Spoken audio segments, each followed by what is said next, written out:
Yes, sir. Good evening, my name is Joseph. So the green light was not very good. Thank you. Get closer. Good evening, my name is Joseph Churgan, I'm the attorney for the applicant. Mr. Spear is going to do most of the talking, though. You want to explain your project, why you're here? Yes, okay, we came in for a project to build a walkway off the roadway. Right now, the students are walking from 1 South Boulevard to their dorms in 170 South Highland Avenue. They have to cross the road, they walk alongside the sidewalk, if on the sidewalk or on the road. And we're trying to keep them off the road, go into the property of 170 South Highland, right across of 1 South Boulevard, and between the woods, just build a elevated walk for them to be able to get. Okay, let me go through the consultant reports.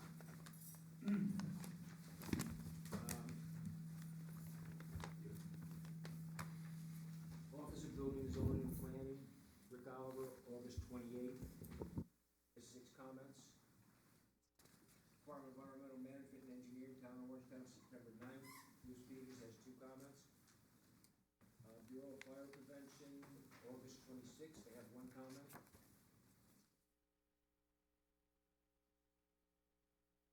Hold on just a second.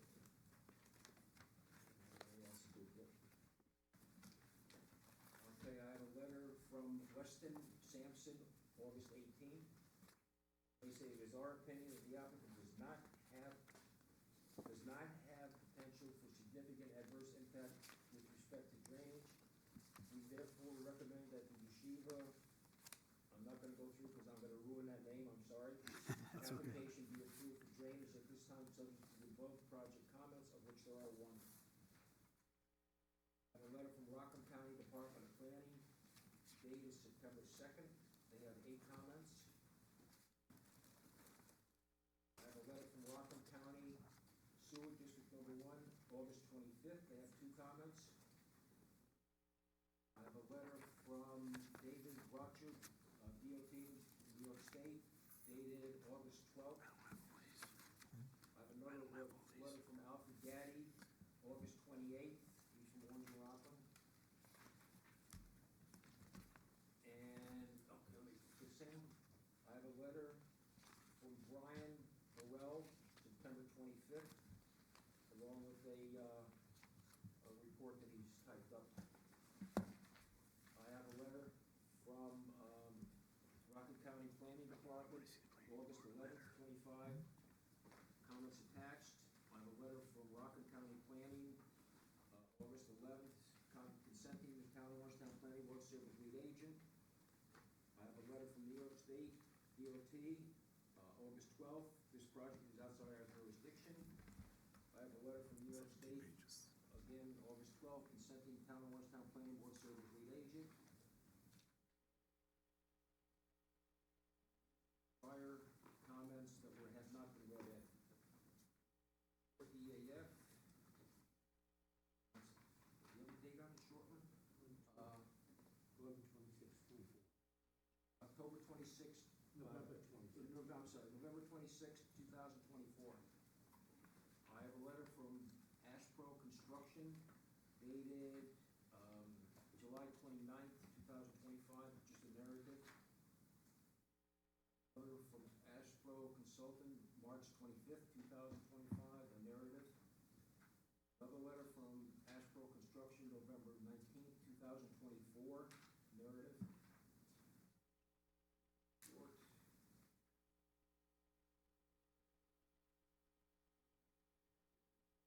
I have a letter from the Office of Building, Zoning and Planning, April 1st, 2025, with 10 comments. I have another letter from, I'll put that in there. That's in. March, okay, a letter from Bureau of Fire Prevention, March 25th, 2025, 1 comment. From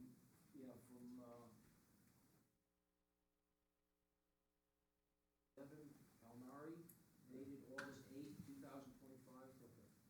It's from Booker Engineering pertaining to drainage. Letter from Booker Engineering, March 21st, 2025, revised,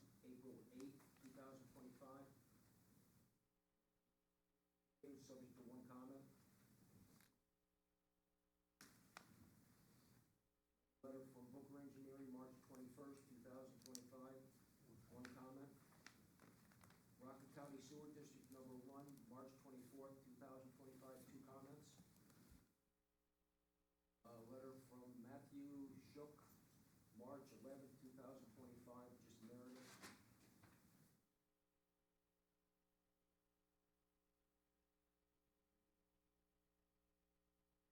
Was there anything else?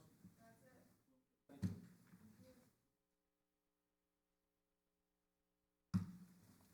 Okay, Annie, question or comments? Yes. The walkway, how long is the walkway gonna be? Approximately 200 feet.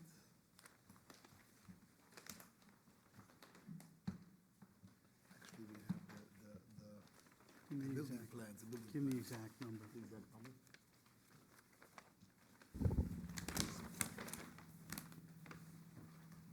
Especially redone. Total. 10, 2, 3, 12,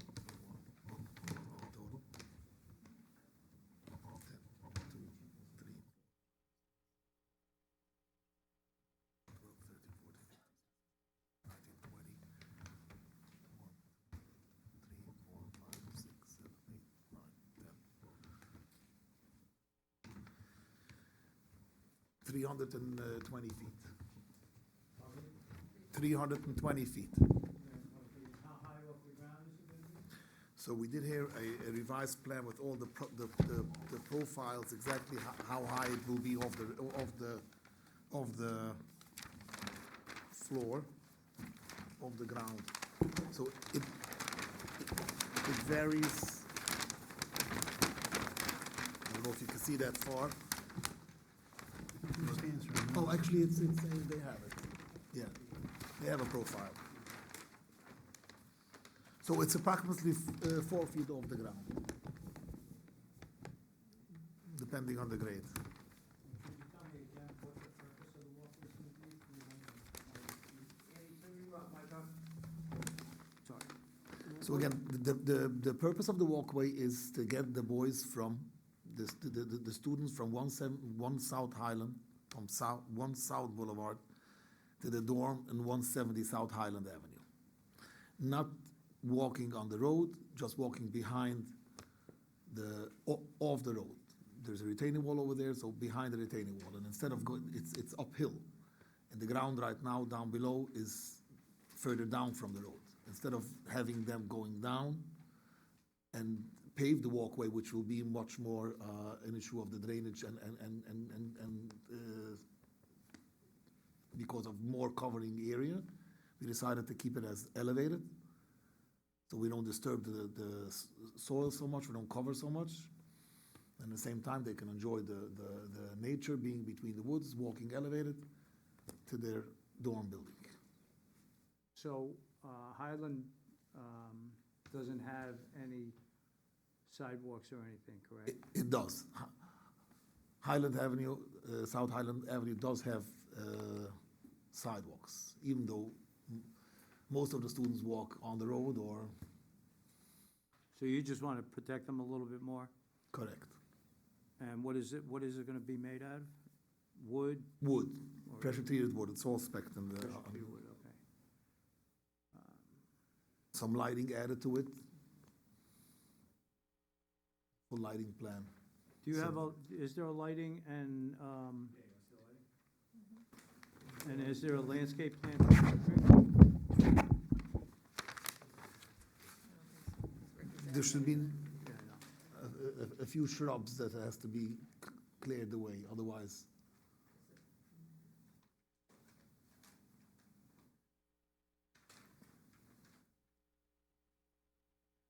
That's the lighting plan and showing there will be no spill of lighting out to the street.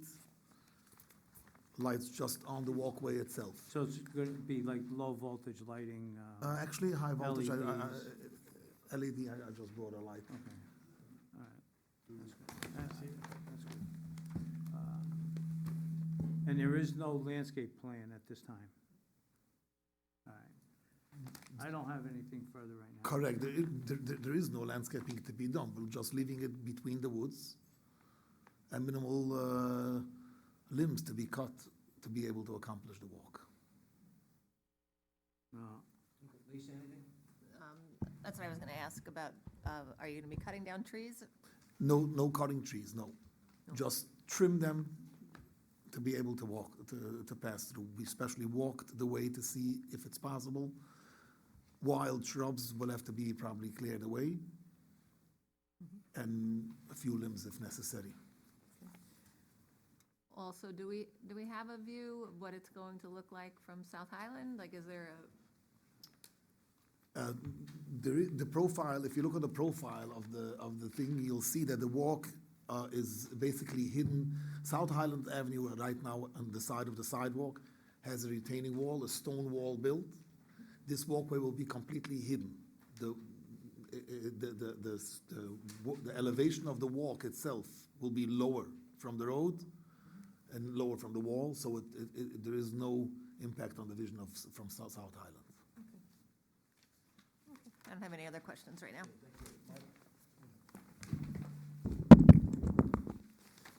Just a couple of questions. First of all, that site plan should be larger. 1 in 100 is, what's the usual scale on that, Rick? 1 to 50.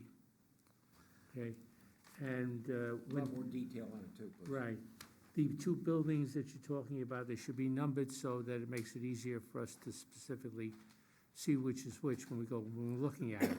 Otherwise, it takes quite a bit of time over there to find things when you're looking at a map that's that small. Thing is, I did go ahead and I'll have a larger plan made to have it with the proper scale. But the reason why it's not a proper scale, the area of construction, the area of proposing the walk is to the proper scale of 1 to 30. It's a large parcel, and we're not doing nothing with that parcel. That's why the other portion of it is just 1 to 100. But it should be no problem to submit another one, which has the entire parcel that's not being touched to be also 130. Yeah, Now, yes. according to the buildings, I have no problem numbering the 170. The number 1 South Boulevard is on a different parcel, and we're not talking about that parcel at all. Would you want to see it? No, I'm just talking, you're connecting two buildings, correctly? No, we're not connecting two buildings, not at all, no. Well, no, it's, you want the students to walk from the lecture halls to the dorms. Correct. The lecture hall has when you're at the beginning The of lecture hall is not on this particular Okay. parcel. But no, this building here, it's right by Okay. the beginning. And the building when you come over the other side, Right, those, you should number them on here, it makes it a lot easier for us when we're looking over there, which I was over there running all over the, makes it much, got it, okay. okay? We'll take a note of that, right. Address on it. Yeah, it gives a better perspective to anybody that's reviewing it. Okay? And, we were just talking about the landscaping, if you read, Buildings Department, number 4, they're looking for a landscaping plan showing the trees and vegetation removed and proposed landscaping. So you're not adding any landscaping, you're not cutting any trees down, you're just removing, you're pruning the trees.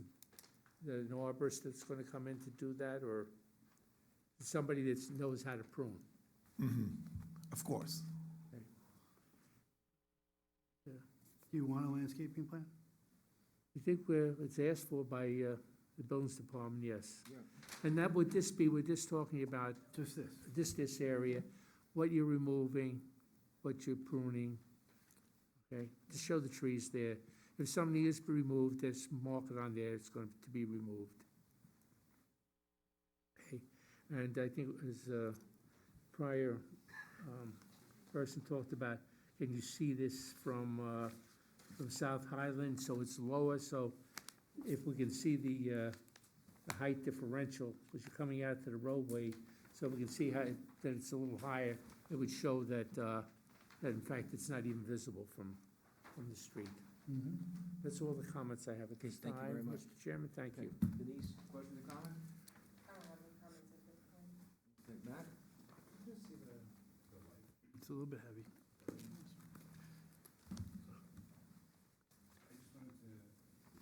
The color color temperature that you're choosing here? I guess it's adjustable. It's adjustable. Today's days, everything is adjustable, correct? I just know sometimes that harsh white light is a little intense. Can we add that as a condition that the, It's all gonna be, It's gonna be it's all inside. down lighting. You're not gonna so- see it. It's gonna be inside. to keep it like this 3,000 Kelvin? In other words, it's the same brightness, it's just Yeah. the color of Correct. it. You know, that more orangey amber color as opposed to a harsh white. He doesn't have a problem, 27, so I have no problem with that. 2,700, yeah. Yeah. 2700. you can make a condition of your approval. Okay, anything else? Happy New Year, but. Rose, So basically, this walkway is just connecting the one part of the building with the one site. Yes. What do you have? You said you had two schools there? On the property? On the property, there's several school, college buildings. with There's only schools. one. I know there's a ton of buildings over there, but, I mean, have we seen what the master plan? You haven't asked for a master plan. When to do the whole property? They don't know exactly what they plan on doing with the entire property, but we have, It's relatively minor, but it's still, it's just piecemeal right now. yeah. Be well, nice Do to we see need a master plan? what your vision When, is. Most of it is already When- occupied.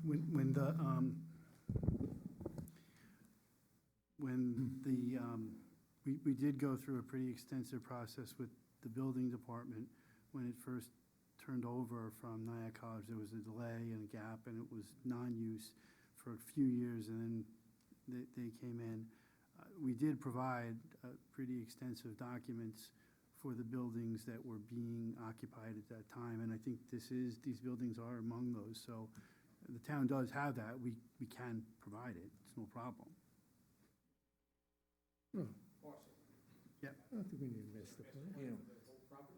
There Yeah, I isn't don't a think we master. need a master plan for the whole property. These are very minor projects. Not for a walkway. Not for a walkway, and that's not like the camp where they were putting in pools and buildings and talking about phases of construction. That was quite different. Yeah, we're not at that point. That's my opinion on it.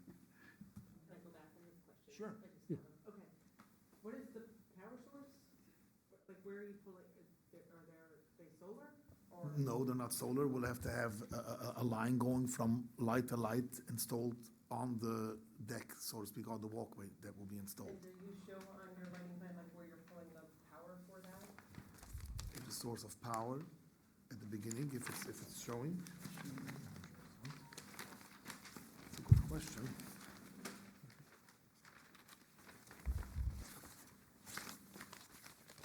It's one of these packages, the lighting. And then, just if you don't, I don't know, my second question was, is something that you're cross-secting. So you have this walkway, and it's sitting in between the retaining wall, and it's sitting above these wood-tie retaining walls. So you don't have like a distance from where your footing for your new walkway is from the wood-tie retaining walls. And I'm assuming you have to, auger in footings here, and you have to go 4 feet down. So do you have like a set distance from the existing wood-tie retaining walls that you're keeping here from the section? Right, I see the section that you're referring to, and I'm trying to see on the plan view should have more.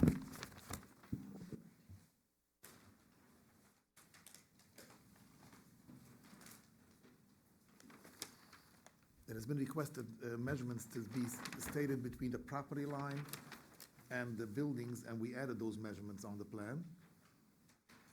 72 from the building, 3 feet from the property line, but not necessarily from the wood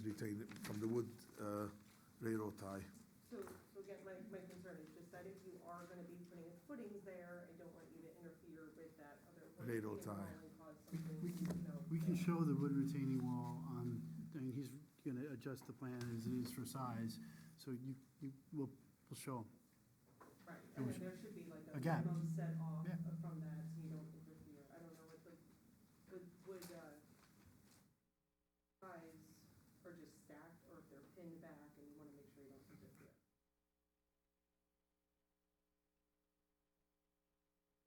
Anything else on the board? Questions?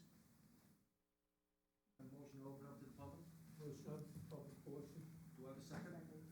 All in favor? Aye. Any Anybody from the public wish to speak on this? This is the walkway. Yes, sir. Do me a favor, sign in on that list and then state your concern, sir. This is just strictly on the walkway. So if I'm attempting to speak to, I'm sorry, my name is Brian Burrell, so I guess you'll tell me to stop if I go beyond what you'd like me to do. Okay. My name is Brian Burrell, 468 Mountain View Avenue, Valley Cottage, New York. I'm speaking in my personal capacity. I've submitted detailed written comments for the public hearing record, but I want to highlight 3 key points that I believe the planning board should consider. First, segmentation under SECRA. The filings describe not just this one, but the next couple that we're going to do. Fencing, dumpster, walkway. This application forms and references 12,000 square feet of structures across multiple parcels, along with walkways, lighting to support the daily school operations. Taken together, this clearly represents the reactivation of a private educational campus, not a set of minor actions. SECRA requires the whole action to be considered. Reviewing each small project in isolation risks improper segmentation and underestimates traffic, stormwater, and safety impacts. Number 2, traffic and circulation. The proposed campus directly abuts Nyack Middle School on a narrow residential street. 2 student populations, buses, parents, vehicles during peak arrival and dismissal will create stacking and gridlock, block driveways, and interfere with emergency response. At minimum, the board should require a comprehensive traffic and circulation study, including queuing capacity, bus staging, intersection levels of service, and coordination with the middle school schedule. Number 3, stormwater and sanitation. Tree removals, grading, new dumpster pads, new walkway, all change runoff patterns. Even if each site disturbance is less than an acre cumulatively, the threshold for a full SWPPP and DEC stormwater coverage is exceeded.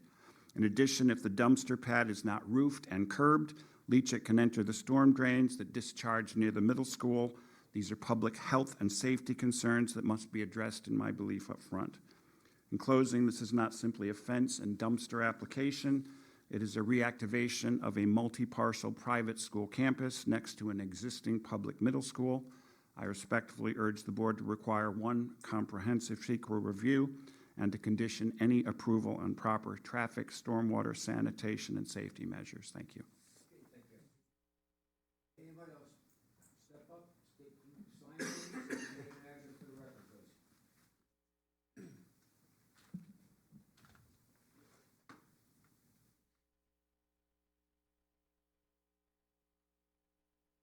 Hi, thank you. My name is Brian Robertson. I live on South Highland Avenue, just a short distance from where this wall would be built. 195 South Highland Avenue. Thank you. So the previous presenter covered everything I wanted to ask about SECRA, so I'll skip that. My questions are about need. I don't understand why there's a need for this. It's right on the other side of a retaining wall from a huge sidewalk. It's a big, wide sidewalk. I don't think it's unsafe in any way, so what's the need for this? Next is, will there be a bus stop? Some of you may be aware there's an Article 78 proceeding challenging the legality of the Village of Kaiser bus operating in this neighborhood right now. Is there going to be a bus stop at this crosswalk that's going to funnel people from the bus to the dorms? And if there is, that constitutes bus mass transit infrastructure, which requires another special permit and all sorts of other stuff. And last, the special use permit. Does this constitute an intensification of the special use permit? It's in existence. I do have those special use permits. There's nothing mentioned about extra walkways. It's not a simple accessory use. So those are my questions. Thank you. Thank you. Anyone else?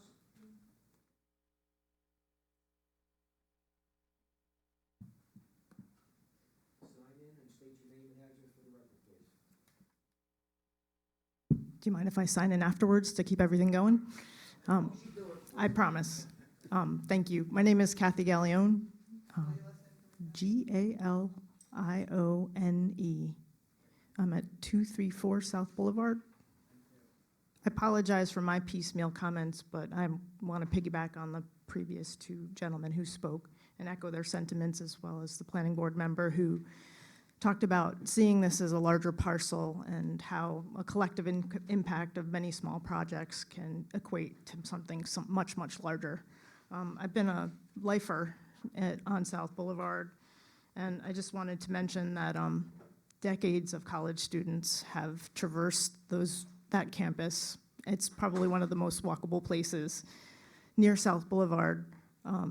There's beautiful small roads and paths that you can walk and get to the places that you have to go. I'm not naive to road crossings.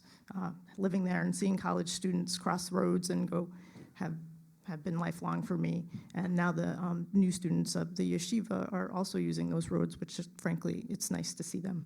I'm also seeing a lot of e-bikes, but I'm sure we'll be talking about that at a future meeting.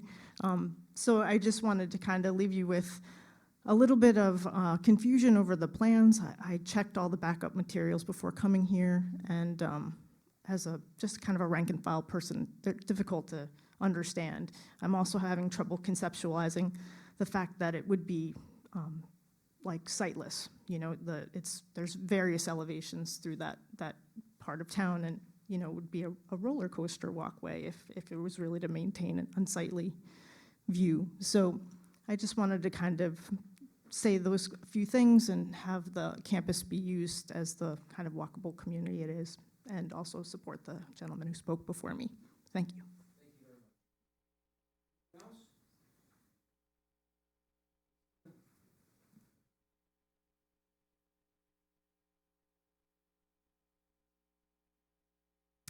My name is Patricia Hagan. The last name is Hagan, Hagan. 990 Bradley Hill Road.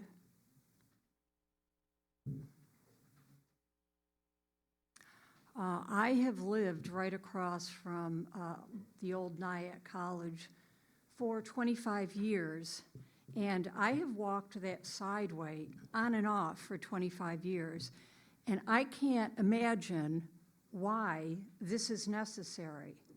There's nothing wrong with the sidewalk. It's perfectly flat. That particular area is on a curve. So anyone who walks in the road around that curve is out of their minds. They've got a sidewalk right there. It's perfectly walkable. I can't understand how it could possibly be hidden. So, and another point, where are we supposed to walk? If we're walking up the hill, if we're walking along where this elevated walkway is supposed to be, do we walk on it? What are we supposed to do? That means we've got to walk in the road if we don't want to walk on their elevated sidewalk into their dorm. I have no understanding how this is. I don't even understand what the purpose is. I don't have could anyone explain what this is really for? If everybody finishes talking, we'll make comments. Okay. The other thing I'd like to say is that we've had lighting problems with the yeshiva. They had, when they moved in, they have spotlights that are so bright, they can't be code. They are so bright. So it took a while for us to complain to finally get those spotlights turned down a little bit, but I don't trust that these are going to be low-lit spotlights, number one.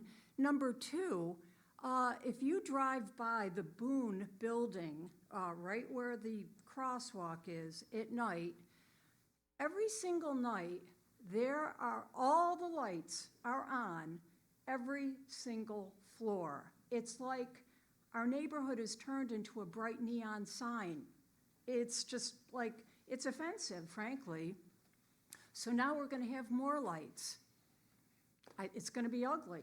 We don't want all these lights. It used to be a very quiet little corner of the area around Parkland. And Mr., I didn't catch his last name, he said that the students are supposed to walk up the walkway and enjoy nature.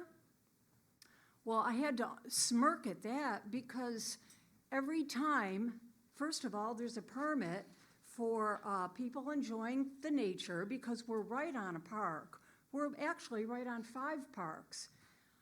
There's only supposed to be 12 people at a time going up into the parkland. I can't tell you how many times I've seen, 50 to 100 kids and their, I don't know, their teachers or whatever they are, going up into the parklands loaded with plastic bags, trash, you name it, bottles. I can't tell you how many times I've had to go up and pick up their trash. They're leaving it everywhere. Okay, so enjoying nature, we are all supposed to enjoy nature, but we can't enjoy it when they go up there and trash the parks. Happens all the time.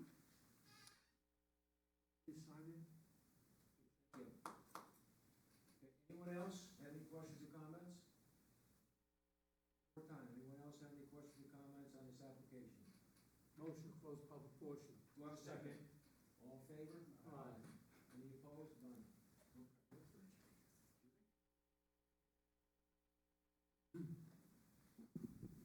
This is an answer to some things. If you have problems with spotlights and that isn't our jurisdiction. That'd be a complaint to the buildings department. Okay? The sidewalk is not, the walkway is not on the sidewalk. It is not on the public property. It's on the other side of the wall on the campus's property. Has nothing to do with anybody else. Nobody else is going to be walking on that property except the students. It's not open to the public. It's on their property. So it has nothing to do. The sidewalk is still there. You can still walk on the sidewalk. So it's a moot point on that. And where they're talking about is not parkland. We're talking about just off of South Highland. What they want to do is just whatever's there as far as trees or whatever, it'd be a nicer way to walk through. So that's the response to the comments. So I do thank you on that. Okay, thank you. Okay, anybody else from the board have any questions? Just a question, Matt. Yeah. So as far as this walkway, there's no plan in the future to extend the walkway another 300 feet? One-shot deal, you come in for 300 feet and that's gonna be it? I don't see why we should extend more. It's it's meant to be from point to point. It's where the ground is very steep and not possible to walk the way it is. The surrounding, all over next to it is nicely grassed. There should be no reason to extend the. Okay, What thank you. about bus stops? Are there bus stops in the area? Are there intended future bus stops? We didn't come in for bus stops at this point. Most of the students are there during the whole week, and there's no busing back and forth compared to the school next to it that has pick-up and dismissal every day. You don't have busing at all? We do have buses for the staff that come in 3 times a day, 1 bus at a time. And the bus stop is behind on Upland Drive, behind the building. I don't see a Yeah, purpose and at I all. think the purpose of this is to allow the students who are dorming to walk from the classroom building to the dorm. So that, bus stop's not really what this is about. Anybody else? All right, what do you want to do? You want to have them come back? Yeah. We are short some information. I know the plans are off a little bit. Right. I think that my opinion would be that they come back with larger plans and just add the things that we had talked about, the landscape plan, I think which would show trimming only, no removal. If you remove, put it on there, whatever scrub or whatever is being removed, that it shows, and if you're adding anything to show it. The plan should be a 1 inch to 30 feet scale, landscape plan. Just put the number on those 2 buildings at either end of the walkway, so it makes it easier for us to pinpoint it. You may want to show a distance too from the walkway to the wall, and the wall is on your property?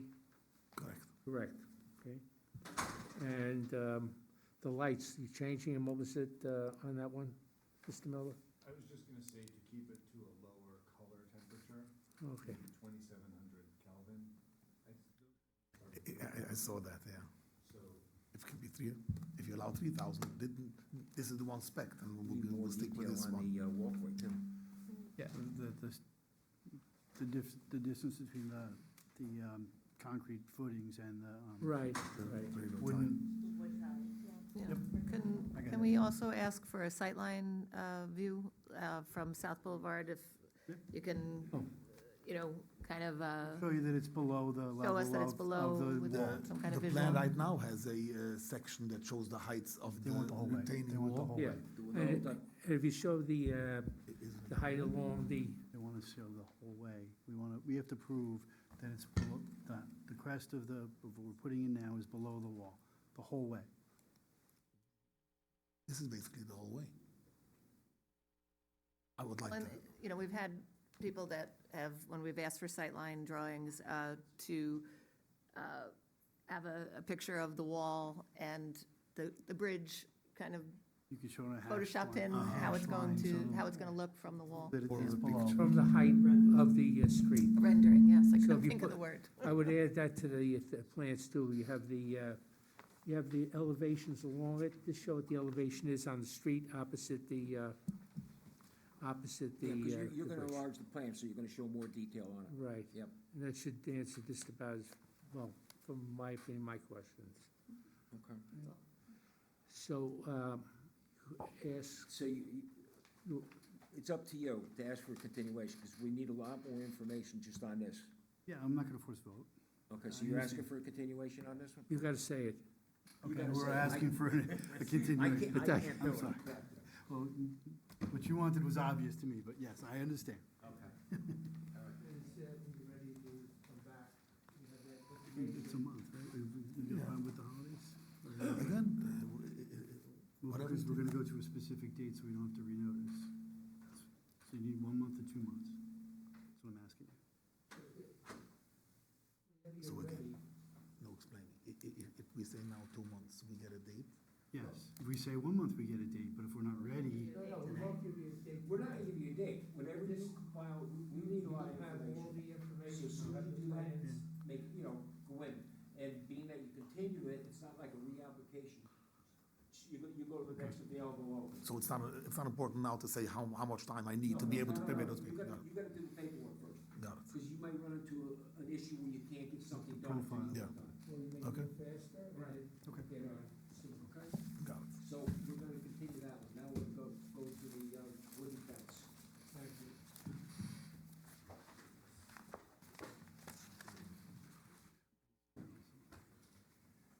Okay, this is,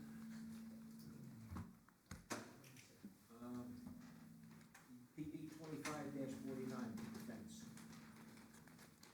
Okay, again, you wanna explain what the fence is about?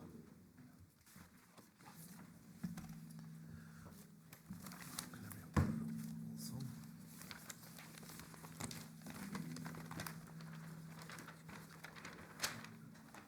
the fence is installed on the, behind the building on the upper parking lot where there's a letter A, to divide the parking lot to which building it belongs, basically on our end, to denote that this is basically for the 31 South Boulevard, and the other portion is basically belongs to 65 South Boulevard and whatever the other buildings are surrounding it. And the same token, a fence on the side of, not only in the parking lot, the side of the building of the 31 South Boulevard, up to the Upland Drive. And in the same token, because of the garbage enclosure, the inspector asked that we should have it enclosed. We're coming in for a permit to get the garbage enclosure fenced around. Okay. And Any it's- questions or comments? Oh, yeah, let me go through the conditions. I'm sorry. There was something like this stuff, huh? Okay,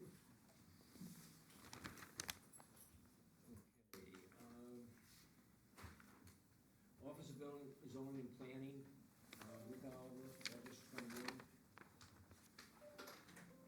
He has 7 comments. I have a letter from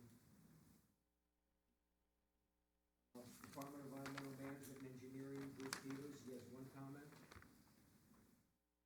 I have a letter from the Bureau of Fire Prevention, Town of Orangetown, August 26th, they have one comment. I have a letter from Paul Gaddy, August 19th, he has 6 comments.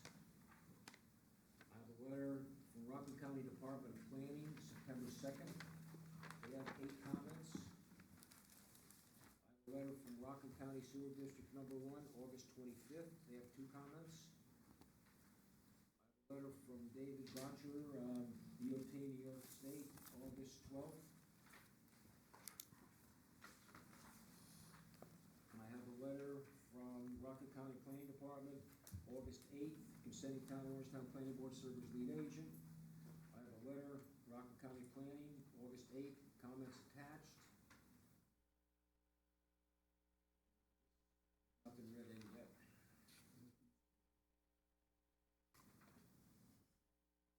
Okay, I have a letter. Yeah, I did that, New York State?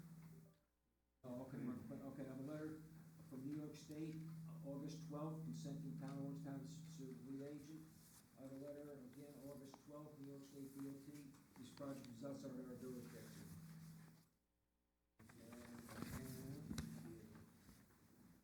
Short EAF is, August 30th, May 30th, 2025.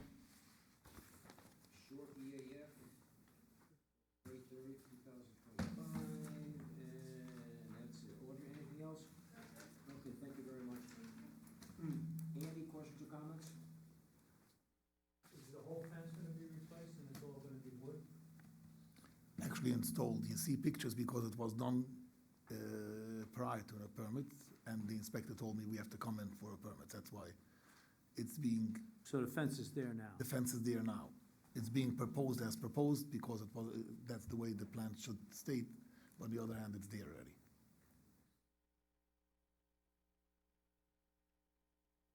So it's there now. It's a 6-foot fence. 6-foot fence, wood stock. Do they need a variance for that, Rick? Approval? 6 foot. 6 foot is okay?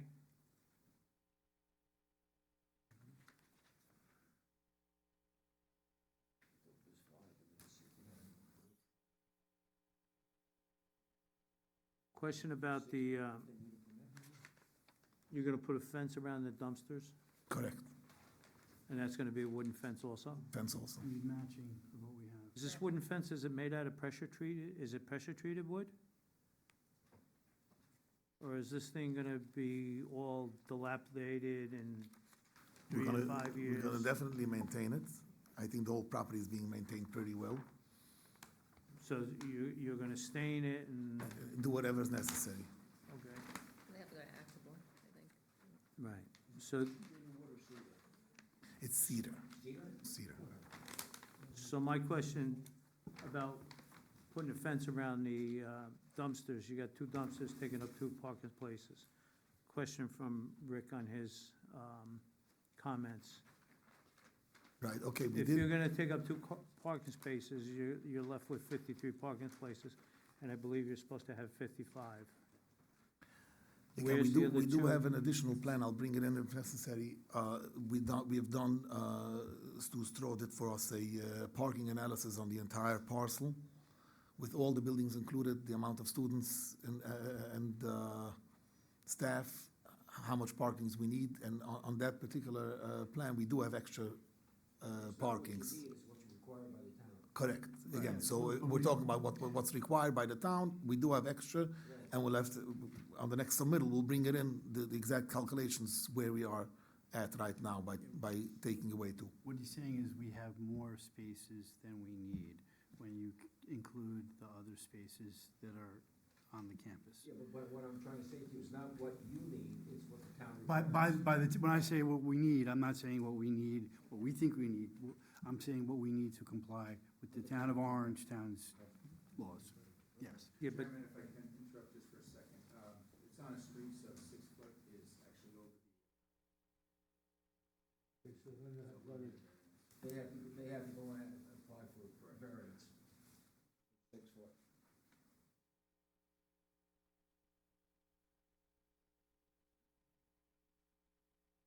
Do you do the referral to the ZBA now?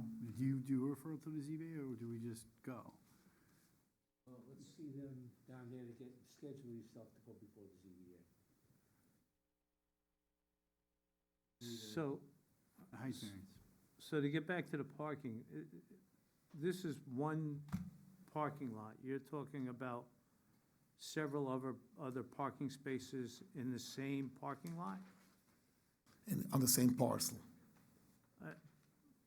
But this is one specific area, isn't it? It is, and So that one specific area needs a certain amount of parking spaces according to the town. according to the Not how town, many, I mean, you could park 1,000 cars up there. That doesn't mean you have that many spaces for this one particular spot. yeah. So what we're gonna do is, since we're going to the ZBA for a variance for the height of the fence, we'll go to the ZBA also for the 2 spots that we would be losing by this dumpster. I actually think he said 3 or 4 spots that we wouldn't have. And the justification will be that we have the spots elsewhere, but we'll attempt to get the variance from the ZBA. I have nothing further. Okay, thank you. Lisa, anything? I don't have any other. Mike, anything? First of all, if you take a look at Rockland County Planning, number 1, it talks about the parking and the losing of the spaces. It says the enclosure, as well as multiple parking spaces on the site, are primarily accessible from the adjoining lot. So although both properties are under the same ownership, an easement should be established over this parking area should the ownership change, which would probably give you the number of spots you needed, because you can't go all over the can. It's gotta be an In line, adjoining yeah. piece of property, number 1. Number 2, because you gotta, by a building, each building has its own required parking. Each building has its own required parking. If you got 2 buildings next to each other, then you can, put an easement in that says that this one can use this one, which would give you more than ample spots. Okay? Also, the same comments I had prior with the site plan, 1 to 30. 1 to 30, In detail. more detail. And if you can, show the fence on there. You have lines over here and, More it's- clear, what line is the fence with Yeah. the proper legend?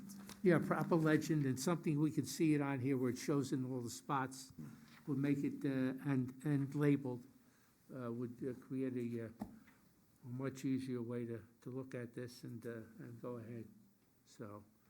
But you have, you're talking about, there's several buildings here, 1, 2, with the parking and everything else, so it should be more than ample to do the adjoining buildings and get something with that. And it would be, on the cross easements, is that through they do that, or is that through the zoning board too, or? Yeah, the easements is private, so the attorney would draft them up and submit them to my office to take a look at. On the cross easements, town attorney's office, the ZBA you have to go through for the Fence height. fence site. So this board would be, well, I know I'm not holding you to anything, but this board would be okay if I did, if acceptable easements for the parking? Get the easement, the town attorney's office says it's fine by us. We go Okay. by what the town attorney says. Okay, very good, thank you. It's our legal advisor.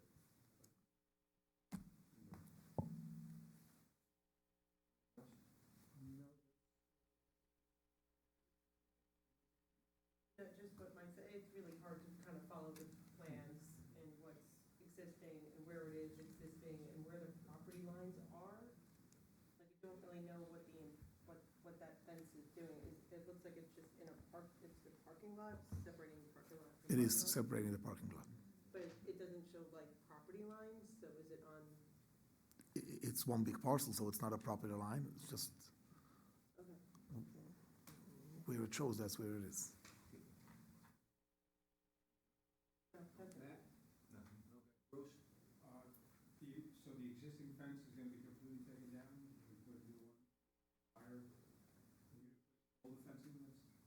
don't think that's what, I don't think that's what he was, Showed some like old wooden fence there. It's not gonna be, you're not doing it piecemeal, that's what I'm saying, you're not gonna like leave some old stuff there and put new stuff there. No, this fence, actually, like I mentioned before, you see it because it is already installed, and we're coming to approve what is it's a new installed. fence. It wasn't installed years and years ago. I think it was installed after they purchased the property. They purchased property in 2020, I want to say. I could be wrong by a little bit, but not a lot. Reason you want the wood and not like chain link. More privacy to it. Correct. Just so you can see Last for all and forever. shade or trees, it's not gonna hold up like it. Anything else? Can I have a motion to open up to the public? Motion to open public portion. Second? Second. All in favor? Aye, any opposed? None. Anybody from the public wish to speak on this? This is about the fence? One time, anybody from the public wish to speak on this application? This is strictly for the fence. Hearing none, motion to close? Second. All in favor? Opposed? None? Anybody else on the board have any other questions? So I learned last time that I have to ask for a continuance, so I'm asking for a continuance. Thank you, sir. Okay, the last one is tree and retaining wall.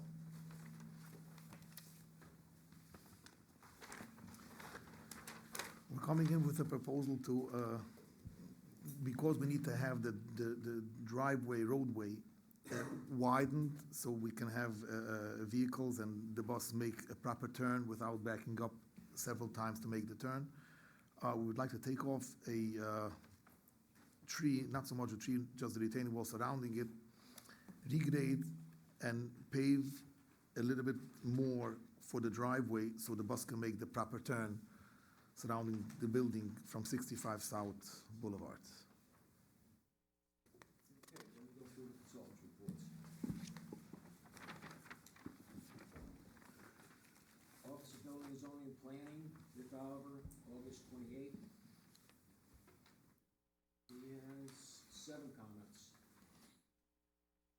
I have a letter from the Department of Environmental Management Engineering, Bruce Peters, September 9th. He has 2 comments. I have a letter from the Bureau of Fire Prevention, August 26th, 1 comment. A letter from Paul Gantz, August 19th, he has 6 comments. A letter from Rockland County Department of Planning, August 28th. They're saying remand to local decision. I have a letter from Rockland County Sewer District Number 1, August 25th, they have 2 comments.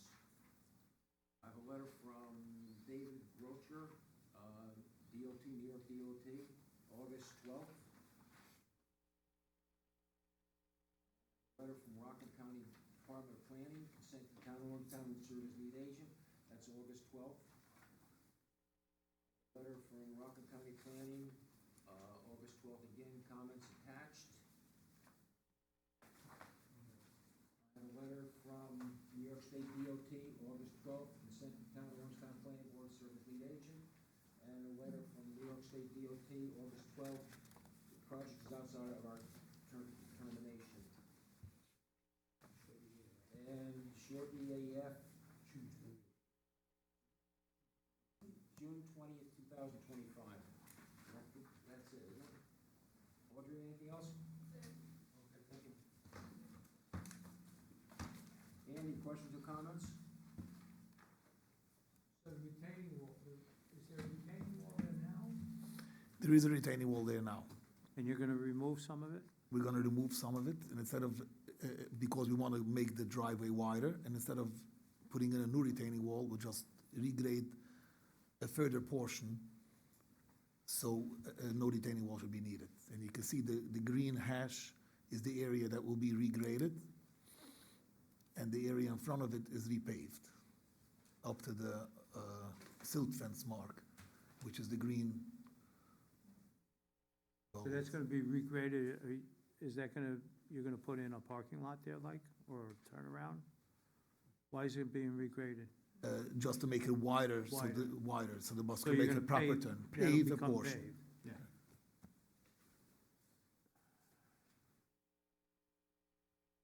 How big is that area? You can see in development coverage area, does it say? You see the,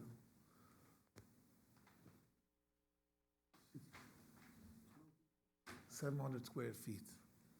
Well, 700 square feet is a roadway, it's the total, it says, Oh. below it. The total of the entire project. That's everything in there. You come down that hill. And you're coming out to 9W. Yeah, You're talking about the section that's on the left side of the picture? no, we're talking about the picture straight ahead. On the street view that you see? Yeah. Correct. That's the portion. That's where you want, and you want to eliminate the tree there too, correct? Correct. That's the tree on the, Tree? that's the No, tree. that's not the tree. In the circle. Oh, the right. tree In the circle. Oh, okay. In the middle, the street view one, right? 20-inch maple. It's hard to see. Yeah, Right that there. Yes, right there, that's the tree. Yeah. Yeah, they just wanna cut this right out. So you're 1 to 20, you gotta go 1 to Cut 30. this out. So Sure. are they gonna need drainage or anything? That makes sense. Yeah. Yep. Is there gonna be drainage involved with this?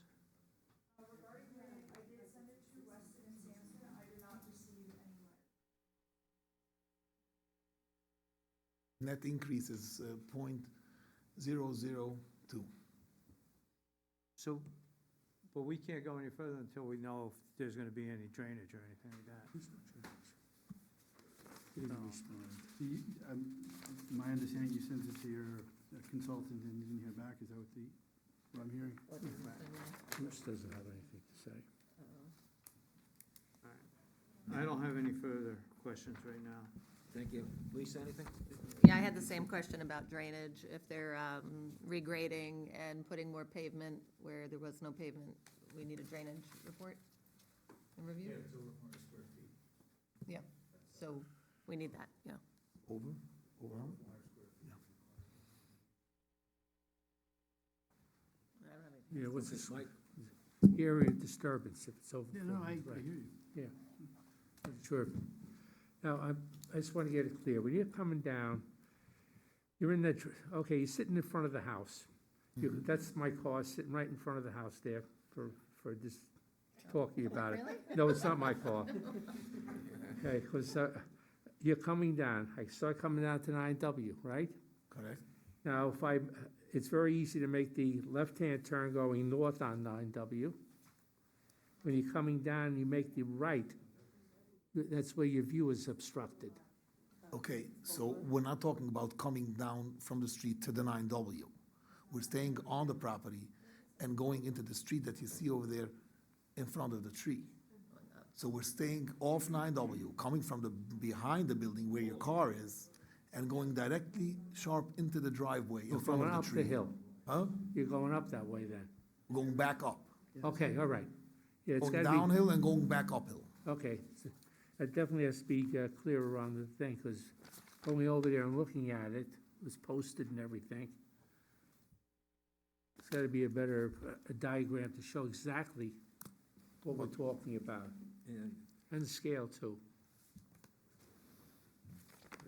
Now, is there an easement there? I'm looking at, see detail on A, say partition map, Nyack College, map 4831. I see that there's an easement on here. Is that on the roadway, or is that your property? It's an easement, our property, to the adjacent house that's Oh, over okay. there. All right, which is not part of the college, right? Correct. All right. Okay. Yeah, I think it's just gotta be, the map's gotta show a little bit better exactly what tree, what wall, and the before and after, so that we have a better idea. Because even going there, I'm looking at this, and I'm looking at the map, and I'm reading the stuff, and it's still not fully clear until you thin down, so. Same thing on the map, I had my comments before, more details to it. Needs a legend, that'll show existing and proposed conditions. Scale drawing down to one. And, okay, the purpose there, property, okay. So you have to show before and after what the slope is, the slope of the driveway. Now, if it's changing the slope of the driveway, it could change the comments by the fire department. It can only be a certain slope. Actually, the fire department comment was that it's, You're making it more gentle, right? yeah, we're making Okay. it easier for Not as them. steep. Right, okay, you show, that'll make it easier for us. Thank you, nothing further. Are you removing the entire retaining wall there? When you're saying the entire retaining wall, on the plan, it shows the retaining wall still continuing for a certain distance. Can you pull out that distance, Yeah, we have to say delineation and how it will transition? Actually, those elevation marks are here, 416, 414, 412. What we'll do is we'll provide how much, in terms of square feet of the retaining wall, we're taking away and how much we're leaving. Okay, and are you like putting the curb back in? Or, how are you? A paved curb, of Okay, course. so I don't see a detail of like a curb anywhere on here. And just to Mike's point, like with the flow of traffic and the roads here, because it's kind of hard to follow the details, can you like show the flow of traffic or where this bus would be turning, kind of indicating what's going on here? That's all for me. Matt, anything? Okay, Bruce? This turnaround that you're putting in, what size bus will it be able to handle? A full-size bus, small bus?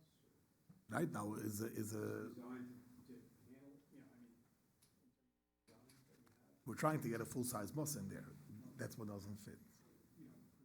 obviously you put the turn in, you want to make sure you're going to be able to make the turn. Right. So we need to see something. The turning radius of a bus. Talking about the wall. It'd be the linear feet that's going to be removed and the linear feet that's going to remain. And when I was there, the UPS truck had a hard time getting out of the location. So I can see what you're talking about at that turn. We'll hopefully improve it. Right. You might want to have a study done to show the turning radius of the bus. Okay, anybody else on board? Okay, gonna open up to the public? Motion to open public portion. Second? Second. All in favor? Aye. Opposed? Anybody from the public wish to speak on this? Yes, ma'am, Bo? State your name and address for the record and Sign it. sign in, please. My name is Kathy Gallione, 234 South Boulevard.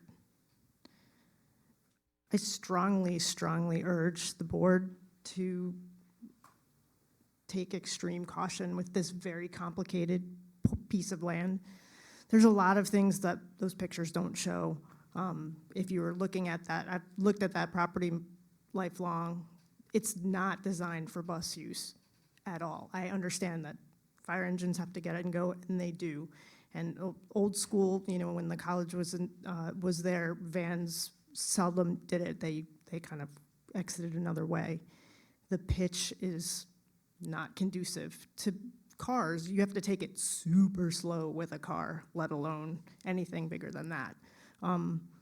When you're looking at that parcel, to the left of it is homes and very odd slopes. It's not even a traditional slope. I mean, the driveway itself is oddly sloped, but to the side of it is very oddly sloped. It's drainage-wise, traffic-wise, it's not really, I suppose you could redesign it to accommodate something bigger, but that's going to make that a more highly used driveway, and I'd prefer it not to be, but, as it stands and as these plans are laid out, it's problematic, and that's putting it mildly. Do me a favor, sign I this will so you sign can- in.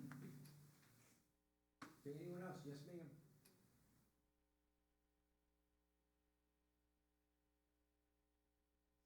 Hello, hi.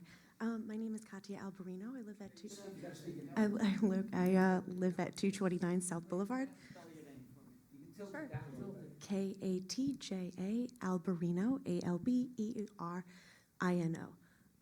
I heard somebody say, sure, 229 South Boulevard. Thank you. I heard someone say 9W. I just wanted to point out that is South Boulevard. Oh, okay, okay, great. There's 2 more houses being built right down the street from there. So it is going to be a very narrow stretch of road with a very steep pitch, as Kathy said. And there's already buses flying up and down, which of course you need for students, I get that. But I would just, please use caution because that is a very narrow stretch of road. There's a lot of cars going around there anyway, plus there'll be 2 new houses built further down the street. So it would be good to just use a lot of caution when you make decisions in that area. Thank you. Anyone else wish to speak on this project? One more time. Yes, ma'am. Good evening. My name is Dr. Lizette Ruiz Giovanazzi. Lizzette. I'll stand on my tippy toes. Okay. RUIZ-GIOVINAZZI.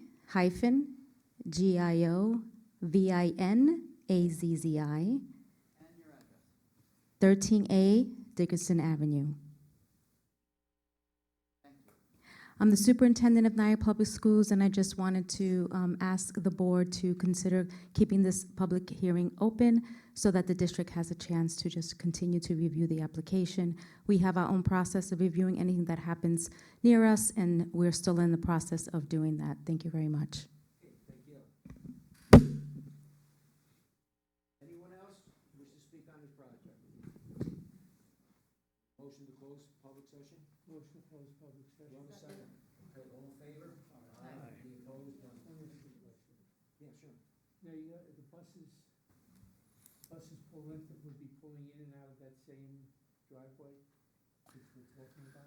Actually, the buses are not exiting from the property onto South Boulevard in that corner at all. It comes from Upland Drive behind 65 South Boulevard on our property, wants to make the turn in the front of the building, stay on our property, and continue back onto Upland Drive. Okay, so the buses would be going in and out. In and out on the property itself and not coming out to South Highland on that area, on South Boulevard.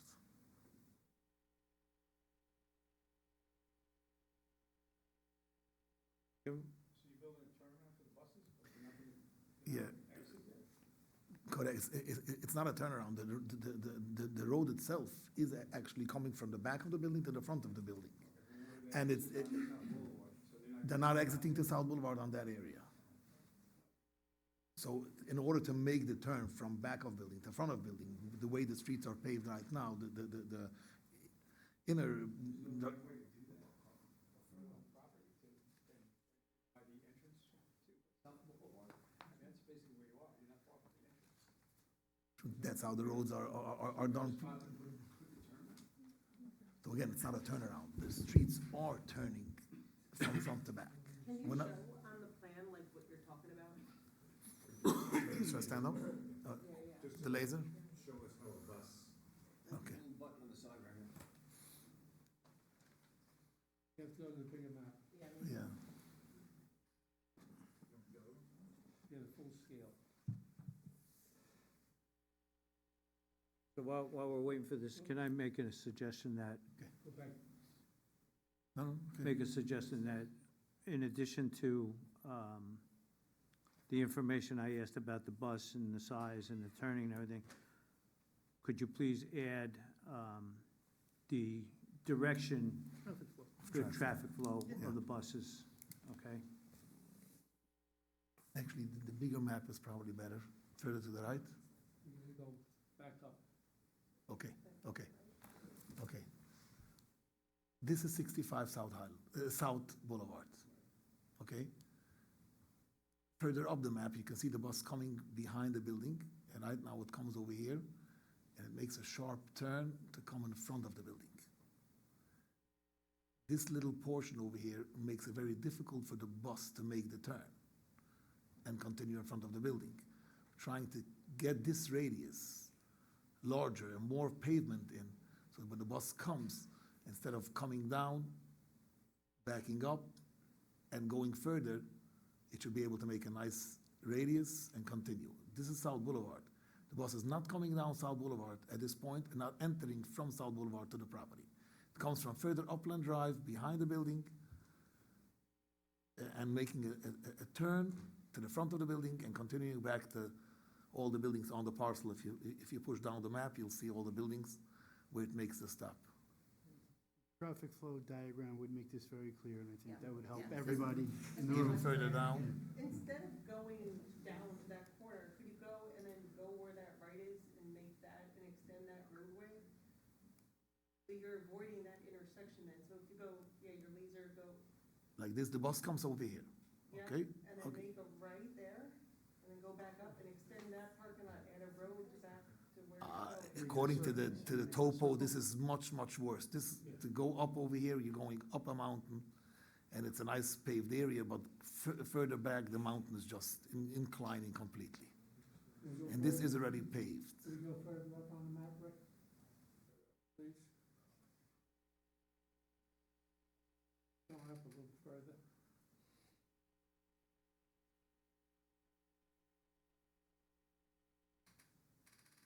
Right, so this is 45 South Boulevard. The bus comes from this parking, and in order to be able to go behind the building, they're going up the street, behind 65, making the turn, coming back, and further back. Okay, could we go further up on the map, all the way up, so we see Upton? Okay. So here's Upland Drive, and that's where the bus And where's comes. the middle school? Where's Nyack Middle School? On the vicinity map, no, this is still, wait a second. Yeah, this is our parcel, and this is Nye Middle School parcel. South Highland Avenue. South Highland Avenue makes a turn. South Boulevard continues. And Nye Middle School is this parcel. So the middle school's not really in the vicinity of what we're trying to do here. Not at all. Okay, we're getting closer to that bottom building. Again, we're traveling in the property, traveling all the way to the edge of the to the last building, picking up the staff from the last building and continuing in the property from where the bus came from.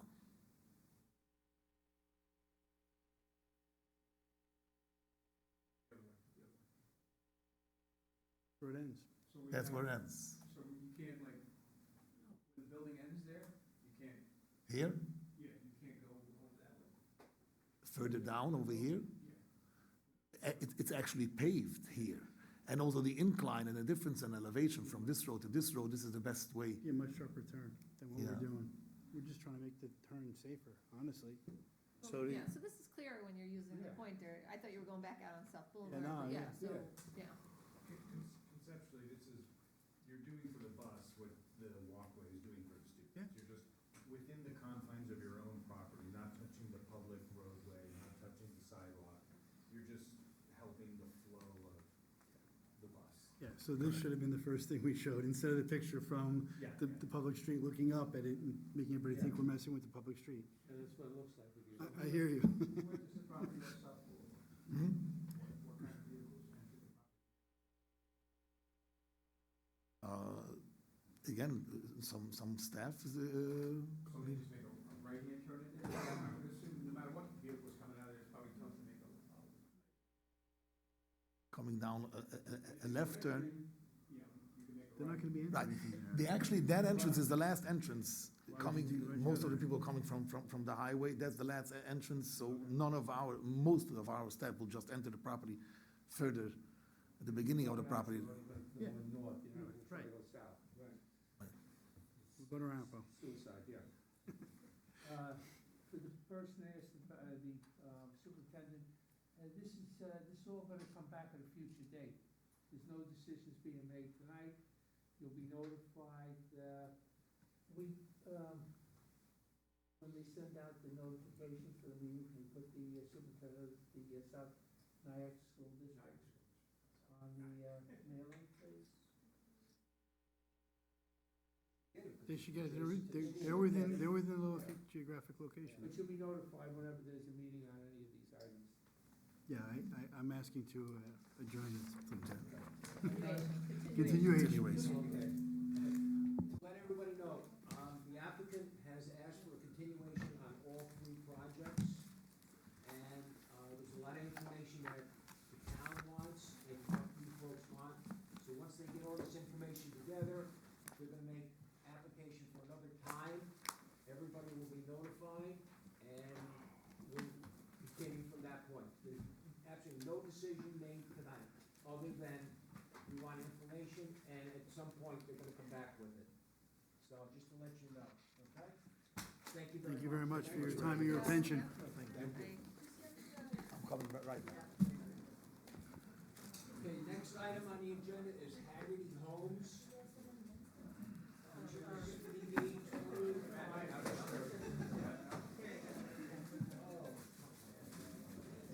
You're holding out on us.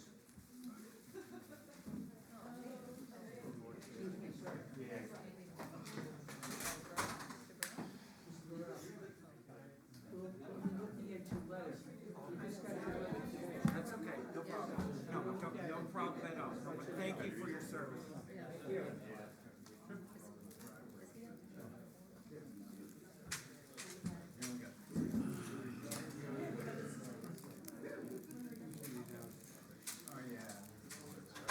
Do this on the computer also? Rick? Do this on the computer? Yeah. Do we have this all up on the computer? What? Sit here so you can talk to the computer. Last time we didn't have it. Hopefully it's working. Okay. I was told to be prepared. Just let me know which page you can get off, which page you want to look at. You'll probably go to the. Why go to the. I think that is.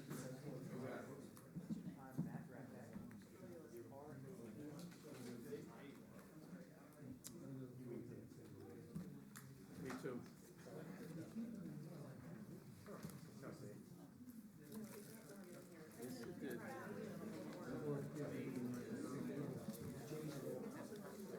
Blame it on me, blame it on me. I know. You gonna eat all those lunch there? Yes, please. Thank you.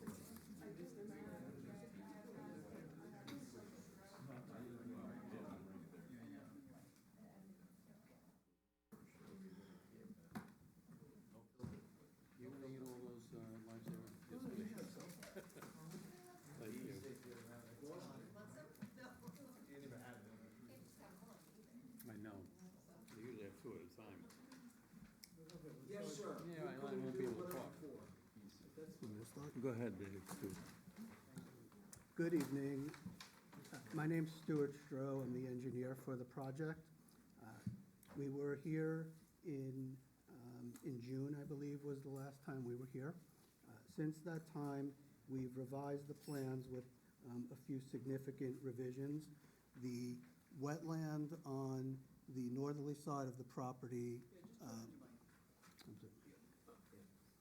Push the button, so, yeah, there you go. How's that? Oh, much better. Sorry.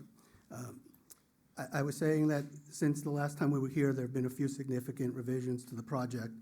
The wetland on the northerly side of the property has been determined to be under the jurisdiction of New York State DEC, so we're dealing with New York State DEC for the required permitting. We are not doing any disturbance to the wetland itself other than repairing the head wall on Western Highway.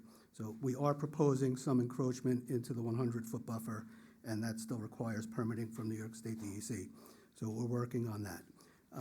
The project was reduced by one lot, so one of the previously proposed lots has been removed, which reduces it to, was it 11? We're down to 13 total lots with 12 buildable 12 lots. buildable lots for homes.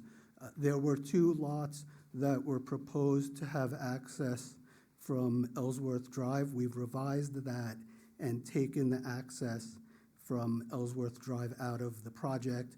So those lots now derive access from the proposed cul-de-sac in the middle of the site. So we revised lot lines in order to make that revision. And we've addressed other comments from DEME and the other agencies in the project, and we want to hear what the planning board thinks of the project now. We think that we've taken positive step to address a lot of the concerns, and we would welcome any questions and provide answers. Thank you. Okay, let me go through the consultant's report.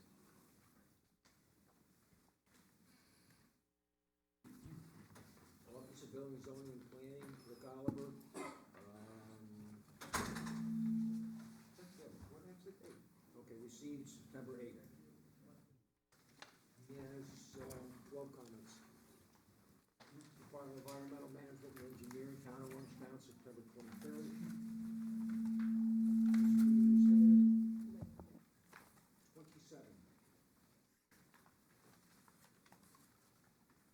Letter from Bureau of Fire Prevention, September 9th, he has 1 comment. Letter from Paul Gadinski, September 9th, he has 5 comments. I have a letter from Booker Engineering, September 9th. It is our opinion that increases in the stormwater runoff can be successfully mitigated for this project. We therefore recommend that the Haggerty Home major subdivision be approved for drainage. There are no project comments. I have a letter from Rockland County Department of Planning, September 17th. They have 20 comments. I have a letter from Alfred Gaddy, September 17th. Another letter from, okay, Vanessa Pens, September 24th. I have a letter from the Town of Orangetown ZBA, saying Town of Orangetown Planning Board Service Lead Agent, that's September 3rd. A letter from the Town of Orangetown ZBA, September 3rd, no comments at this time.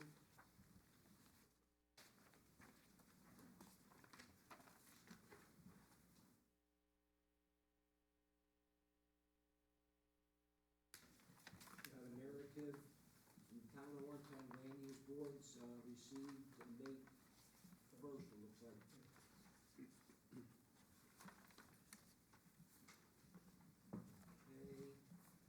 I'm not sure, yeah, what's the date on that? May 1st. May 1st, 2025.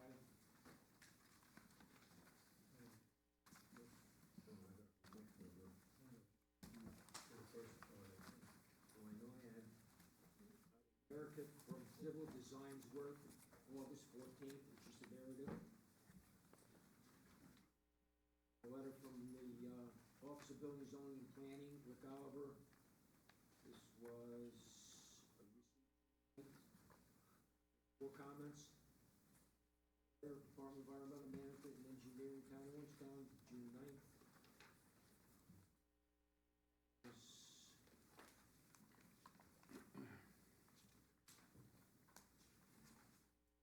Comments. I have a letter from Bureau of Fire Prevention, Town of Orangetown, May 23rd, 3 comments. I have a letter from the Town of Orangetown, Office of Recreation Parks, May 20th. Talking about payment in lieu of parkland. I have a letter from Booker Engineering, June 10th, 2025. Additional supporting information is required to demonstrate mitigation to potential significant adverse impacts as a result of increased stormwater runoff.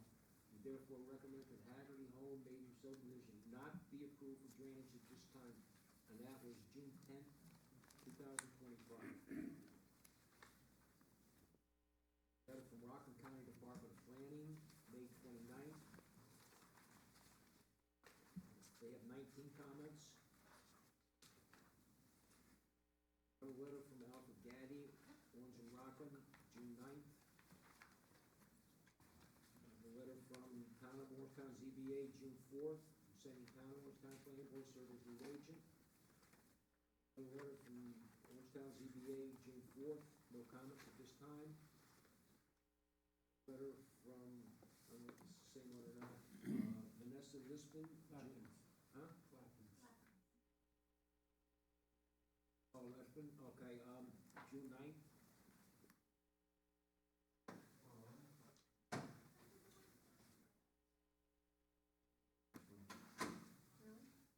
It's just a letter, I think she's a homeowner, her address is 659 Western Highway.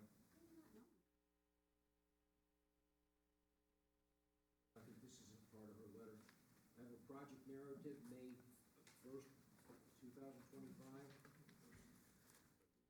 AF. And anything in this one?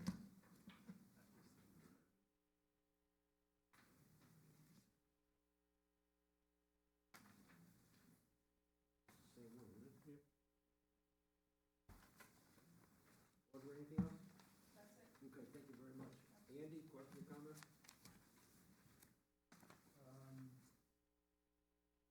Like to do a plan for everything.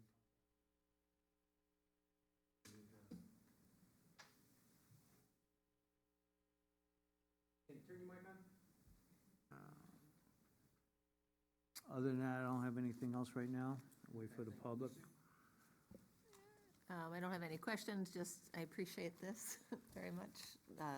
The responses written out to every comment, so that was very good. Thank you, And I appreciate that, because I put the effort into doing that, so I appreciate Well, it. this is, I personally wish, yeah, appreciate this it. is wonderful, so I appreciate that, and the changes that we asked for, that you made, I think were very good, but I don't have any other questions right now. Nice question, comment? This was all the way in the back, I almost missed it. Your report. You should read it, it's wonderful reading. I have a positive review.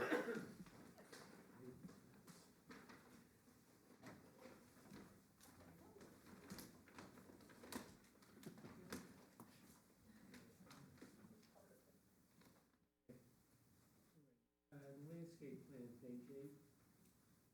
Yeah, I'm asking, it shows here that you're saving some. Thank you. It shows you're saving some trees, trees to remain. But there's even Rockland County Planning, number 15, they notify. There seems to be a lot of trees that are just being removed and not being saved. I think there's too many, in my opinion, being removed. And this Rockland County Planning says more trees should be preserved, and when they're taken down, new trees should be planted. And I see you put little sections, but then you look around, and there's no rhyme or reason. There's a lot of trees there that are not on the house. They're all over the place, but it seems like they're just taken down. You can't tell what's being saved, what's not being saved. Hopefully, everything in the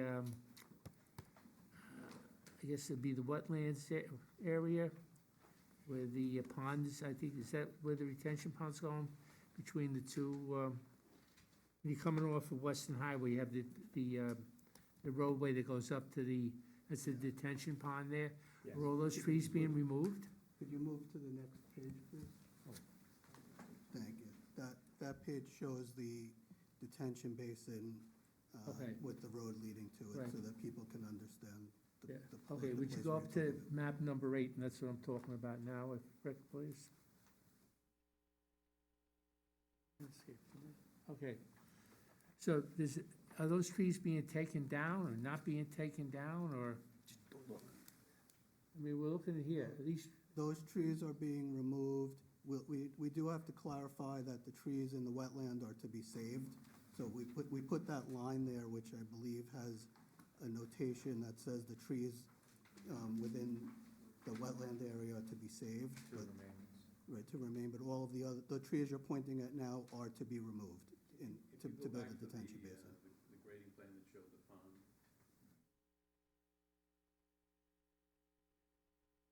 These contours are all proposed contours. Okay. To create the bowl that you have to store the water. okay, so it should be noted on the map that trees are being removed for the retention pond. Okay.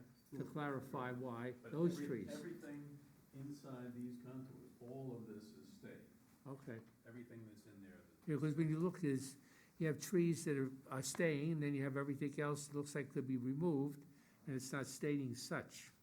So the trees that are being removed should be marked. So everything on this side is Yeah. all gonna remain. Would you go back date for me, please, Rick?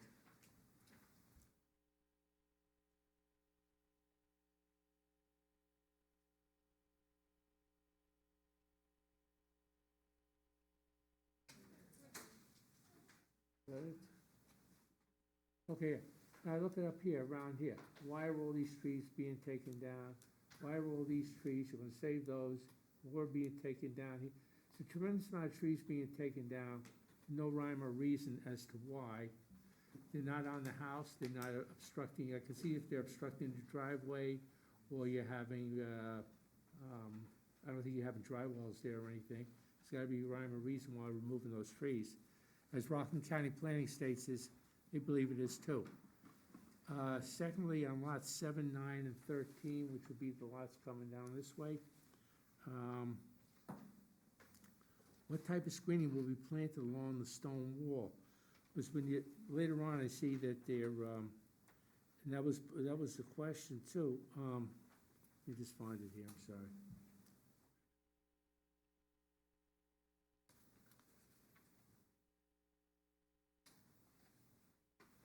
Okay, because you set a conservation buffer over here. Yes. You plant trees here, you have a conservation buffer here, and then your conservation buffer ends. I don't see any plantings along here for screening as you go down. And when you get to this point, what's the distance between the driveway and the property line there? There should be some screening along there, number one. And number two, there should be something here that screens these lights from going out here. Wait a minute, not this, yeah, this here, sorry, right here. Is that part of the conservation easement, or it's show one thing and then if it's part of it, fine. Then you're removing trees, right? It doesn't say you're keeping those trees right on the edge. It's very difficult to figure out which trees are being saved, which are not. Okay? And do we know the distance between that, the driveway and the property line here? It seems very close. I believe it's 5 feet, Yeah. it's About called out 5 on feet. the planimetric site plan, If we can go back to the second sheet in the set. page 3. Okay, great. It is shown as 5 on page 3. Okay, all right. And that conservation easement, the conservation easement that you were pointing to at the end of Ellsworth is an existing conservation easement. Right, It's not okay. proposed. But then it stops, so you're not It's a- extending it. No, but we're keeping the existing as we have to, but we're not proposing to extend it. So the trees and everything that are that continue along the property line are gonna remain? Yes, the trees within that conservation easement are to Okay, remain. go back to number 8 again, Rick, sorry.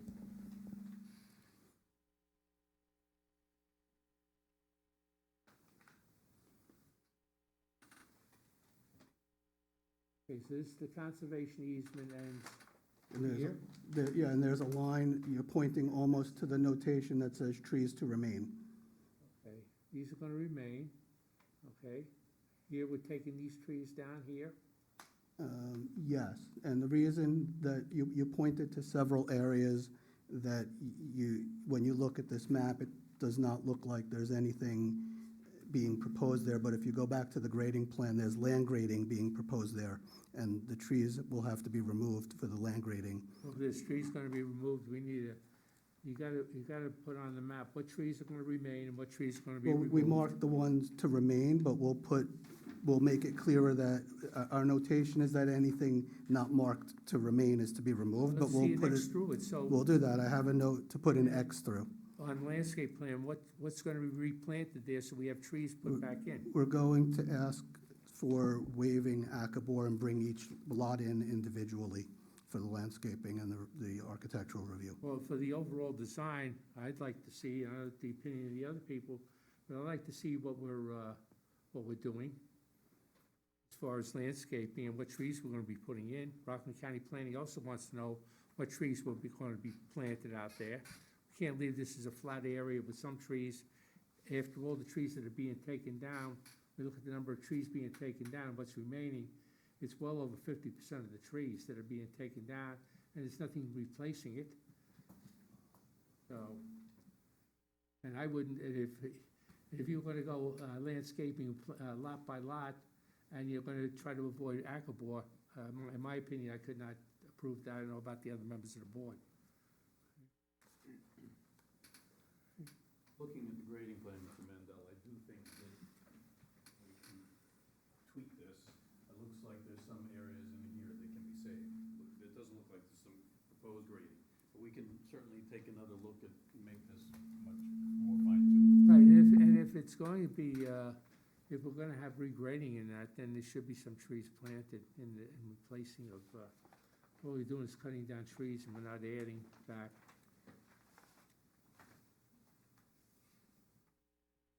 A lot of these trees are pretty mature, too. Yes. Okay. The next question I got is, DEME mentions it in 1A.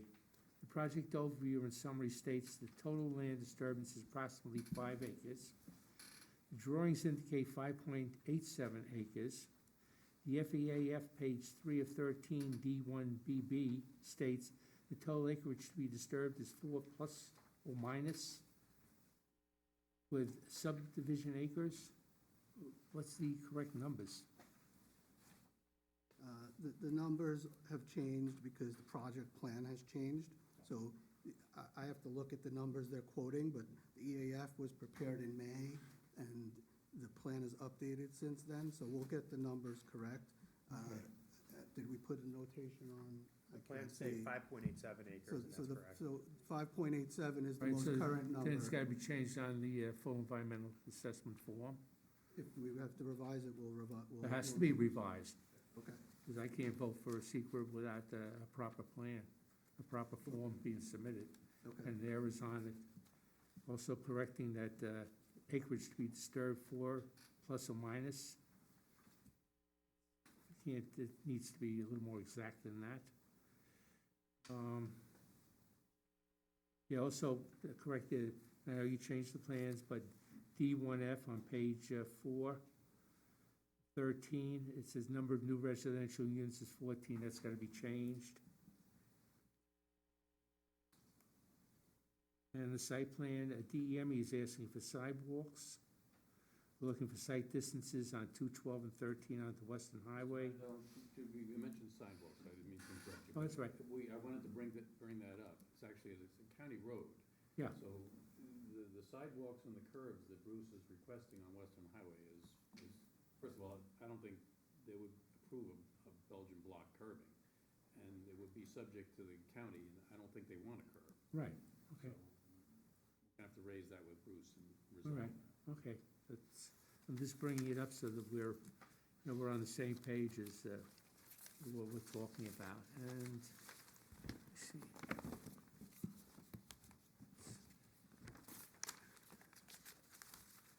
All right. Yeah, that's all I have at this time, Mr. Chairman. Thank you. Thank you very much. Thank you. Denise, questions or comments? No, I appreciate the revised layout. I don't know Yes. what Nothing. Matt? Bruce? You know, it's a better plan than the last one. I would definitely agree with Mr. Mandel. We need to see some landscaping in the field and the whole west side of the street.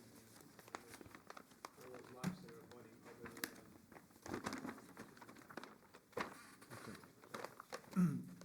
Okay, motion to open up to the public? Motion to open public portion. Do I have a second? Second.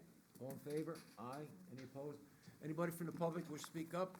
Step up, sign in, and then state your name and address for the record. I'll sign in after I speak, if that's okay. Okay, thank you, Vanessa Ms. Lappins. Lappins, you must know me I by got you. now, right? Lappins, It's gotta we be know on you. paper. Otherwise, if it's not on Right? paper, you weren't here. He calls me Lisa. So I'm a good company, right? I'm doing And good. you're from Coupon, correct? Yes, from Coupon. 659 Western Highway, Blauvelt. It's good to see that the developer has dropped one proposed unit that encroaches on the wetland. However, the buffer still extends into the property of the northernmost unit, which demonstrates the developer does not take the new DEC regulations seriously and is hoping that the board agrees with them to willfully disobey the regulation. The detention pond also overlaps the wetland buffer, and that untreated water will outflow into the wetland, causing water pollution since herbicides, pesticides, rodenticides, and the like are not prohibited, so this pristine watershed will be poisoned. There is a detention pond behind my house, and it is an eyesore. It is regularly clear-cut with no native plantings. It collects garbage, which then contributes to the mosquito population in the neighborhood. This doesn't sound like effective planning. What is the DEC saying about this? I do not believe they have been consulted. It would be unfortunate that the first project out of the gate sets the tone in Orangetown that the new regulations designed to protect us mean nothing. Have all the concerns raised by the Rockland County Environmental Memo been addressed? The plans state that all areas disturbed should be limed and fertilized prior to seeding. There should be no fertilizer this close to a wetland.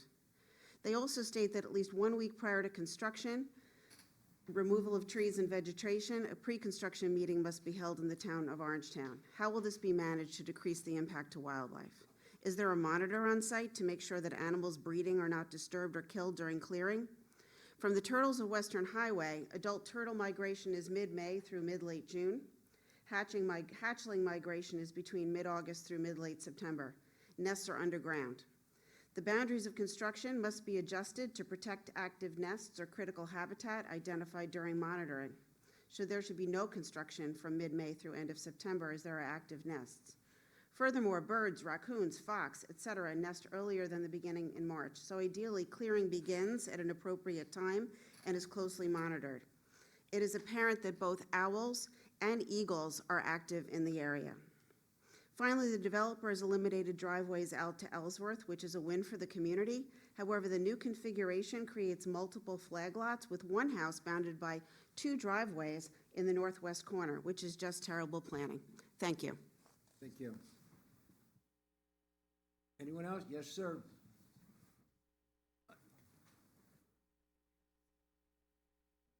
I'll sign in to Yes, save time later. Yeah. Larry Vale, 389 Kings Highway, Tappan. I am a member of the Orangetown Environmental Committee, and one thing I'm hoping is that this gets continued, because the Environmental Committee, I know, is very interested in this, but not necessarily had the time to look at it. Actually, their meeting was tonight, so if we would have been delayed a week, we could have commented as a committee. So I'm speaking for myself. I also would like to talk about the problem with this wetland buffer.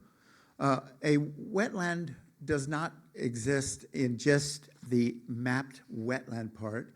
The DEC has determined, and I think everyone would agree, that a wetland sits within an environment where you need extra protection around it. That's the purpose of the buffer.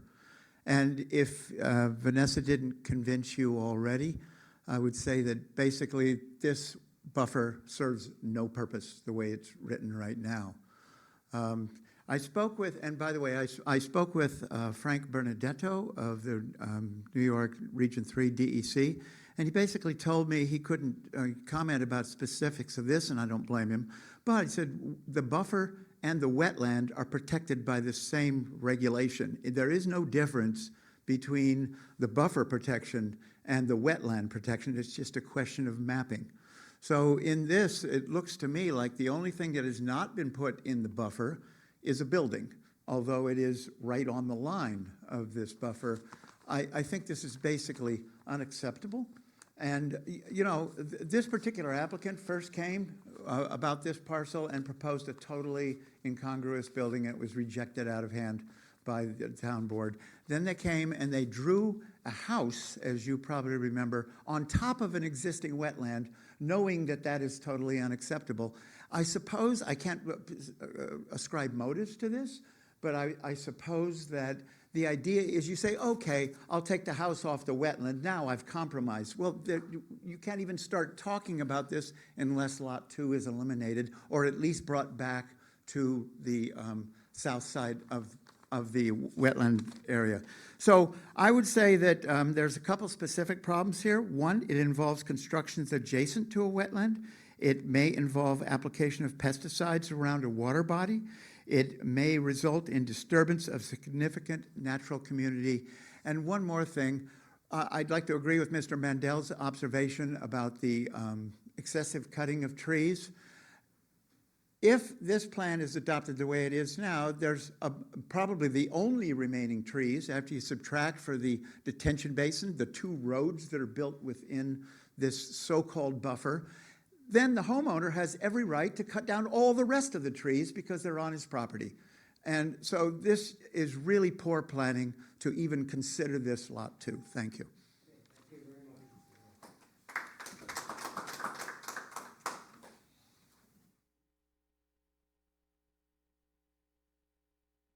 I'll recorrect my position, but I accidentally signed in earlier. I apologize.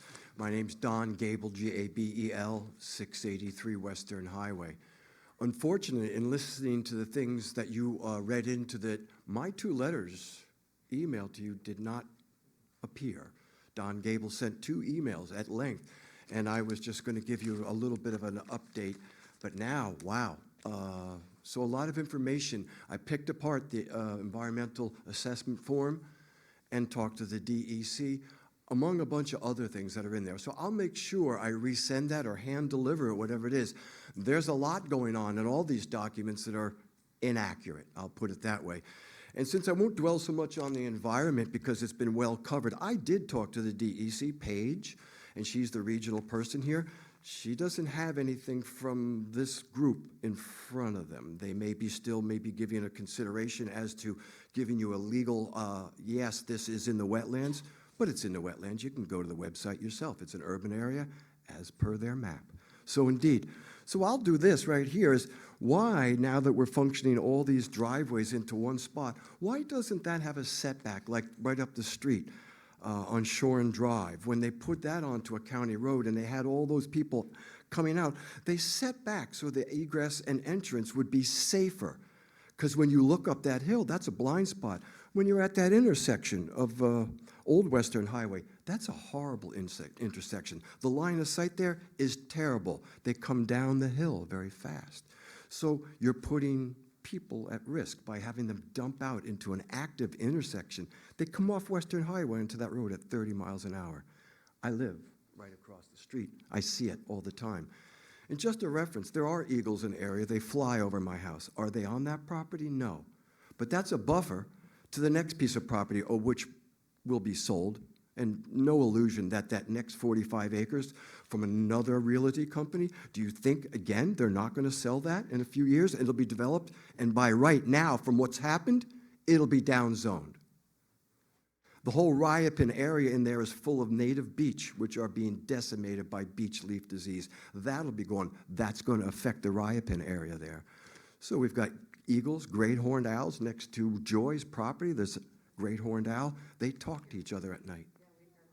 Yeah, all the way down past the new church, then by Fifth Avenue, you can hear them.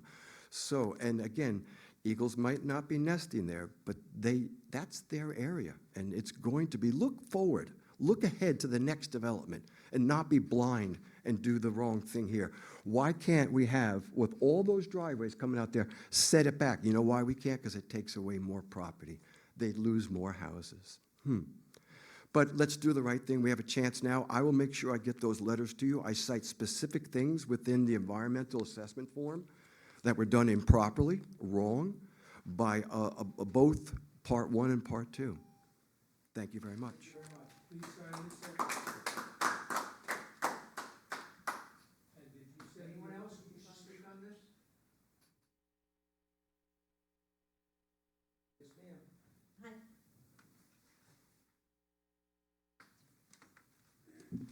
Hello, Joy Macy.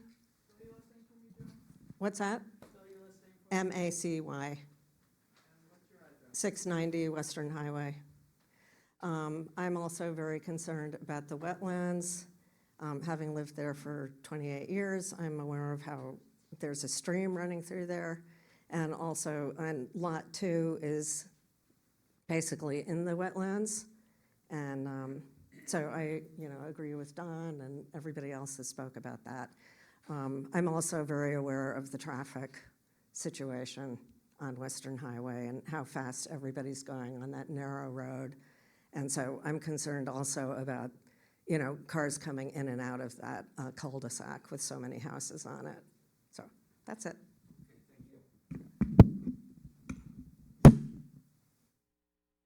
else wish to speak on this? Yes, sir.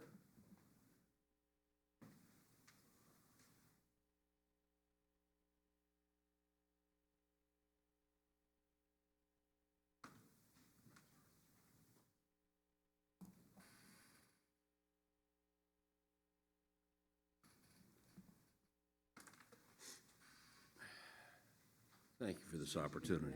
James McCaffrey, 28 Ellsworth Drive in Blauvelt, the hamlet of Blauvelt, which is being railroaded. Anyone in Blauvelt is against this. Anyone you speak to in that hamlet is totally against this. The only way that this is being done is that the R80 zoning was changed by the town board, which never should have happened. From going from R80 to R15, you have created this. Nobody wants this, except maybe Haggerty Homes. I'm not against building, but when that planning was changed from R80 to R15, you opened the door for this Pandora. And we're going to have to live with it. Traffic, unbelievable. More cars on the road, more people. The town wants more homes. We've got homes for sale all over the place. This could have been done a lot more reasonable. That's all I have to say. I'm totally against it. Thank you. Thank you very much. Anyone else wish to speak on this project?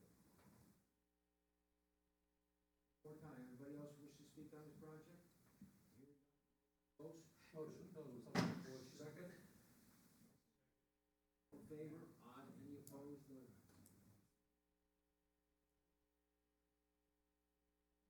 Still a lot of Do we- information on this. We don't have any correspondences from the Army Corps of Engineers or the DEC? Not this time.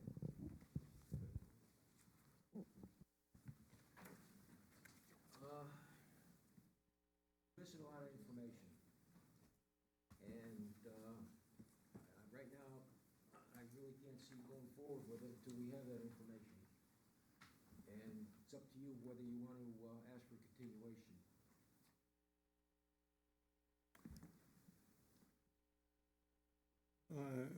What are you going to fill in for information, Stuart? We have to update we were asked to update the EAF long form part 1 to match the current plan.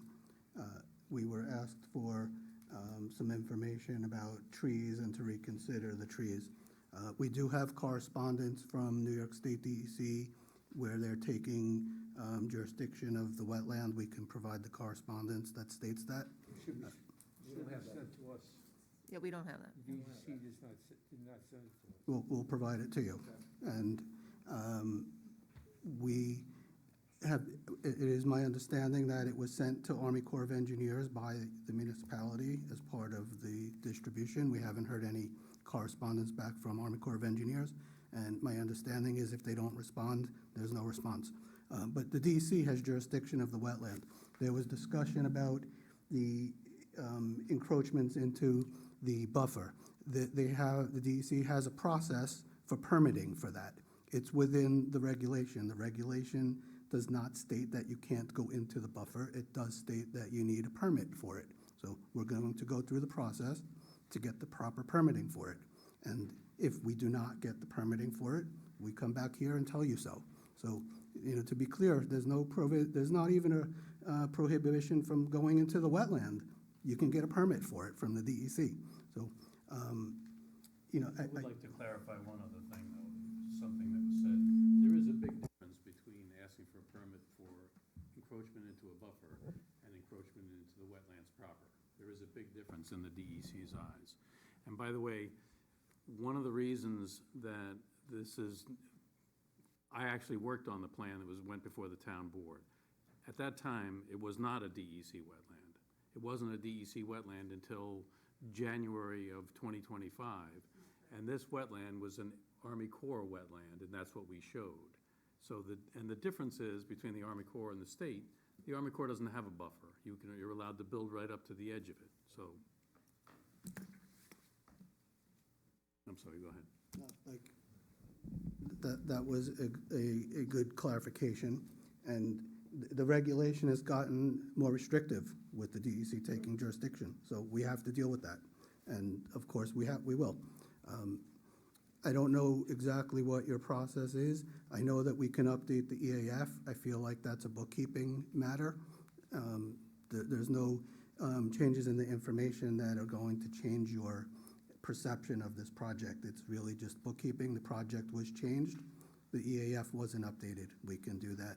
You have a positive recommendation from your drainage consultant, Brooker Engineering, that the drainage can be handled.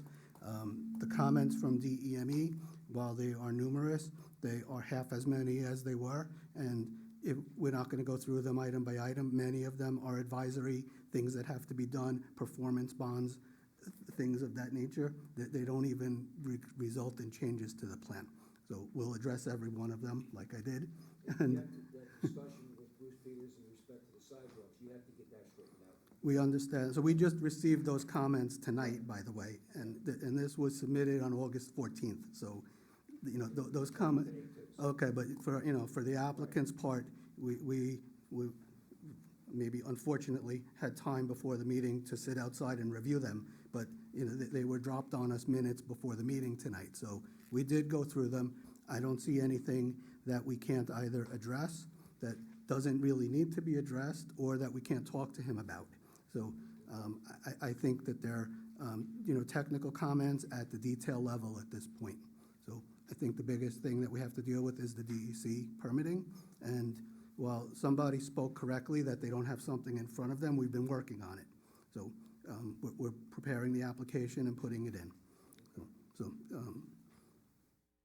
I don't know if you could take action or not, but I'm giving you the summary of what we could do. Well,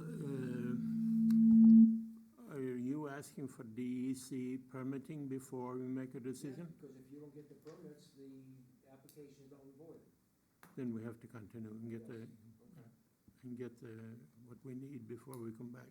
Right. And the revised landscape plans, There's, site distances, The site, driveway. the site distances were mentioned, and the site distances are on the plan in a table form. It's the plan that's up on the board now. Yes. there's major changes of grading, so that's why, you need to, the grading is.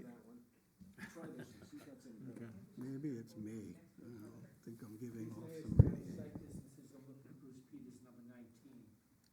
Talks about it. Perhaps he missed, they are on the table at the bottom of the sheet that's on the screen right now. Because the bottom middle of the sheet has all the ASHTO site distance tables labeled on here for each individual driveway. And they are adequate. Okay. So you're asking for continuation then? We are asking for We have- continuation. We If have you, no if choice. you need that information, we have to. Yeah, we need that. Okay. Can't go any further without it. Right, then we have to, this we have to do. To a date certain? Excuse me? Are we going to a date certain, or do we have to re-advertise? It depends, I think, on timeframe.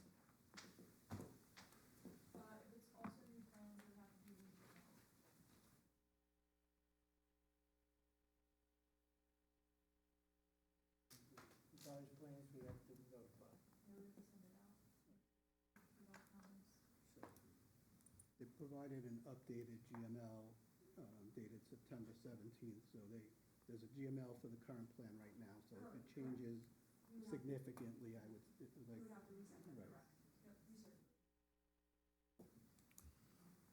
Right.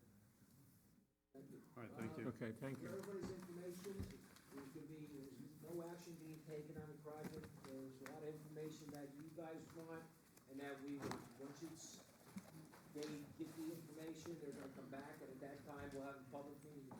You will be notified. Thank you very much. Good night. Good night, thank you, everybody. Thank you. Okay, next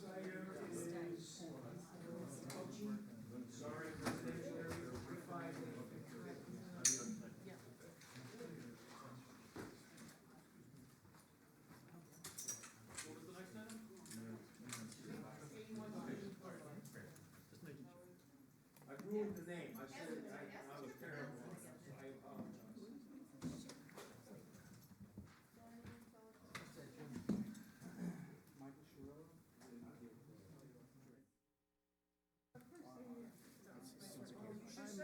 I might just, the screen seems to be working pretty well. I'll just keep this open.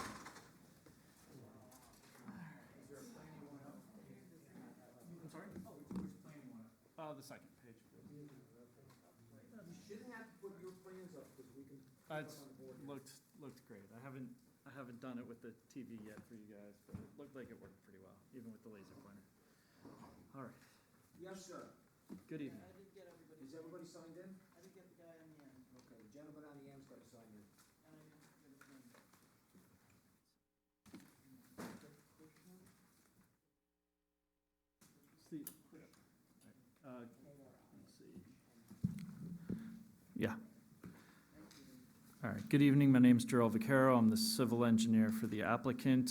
I have with me the architect and the applicant, who is the owner, Krishna Kapachi.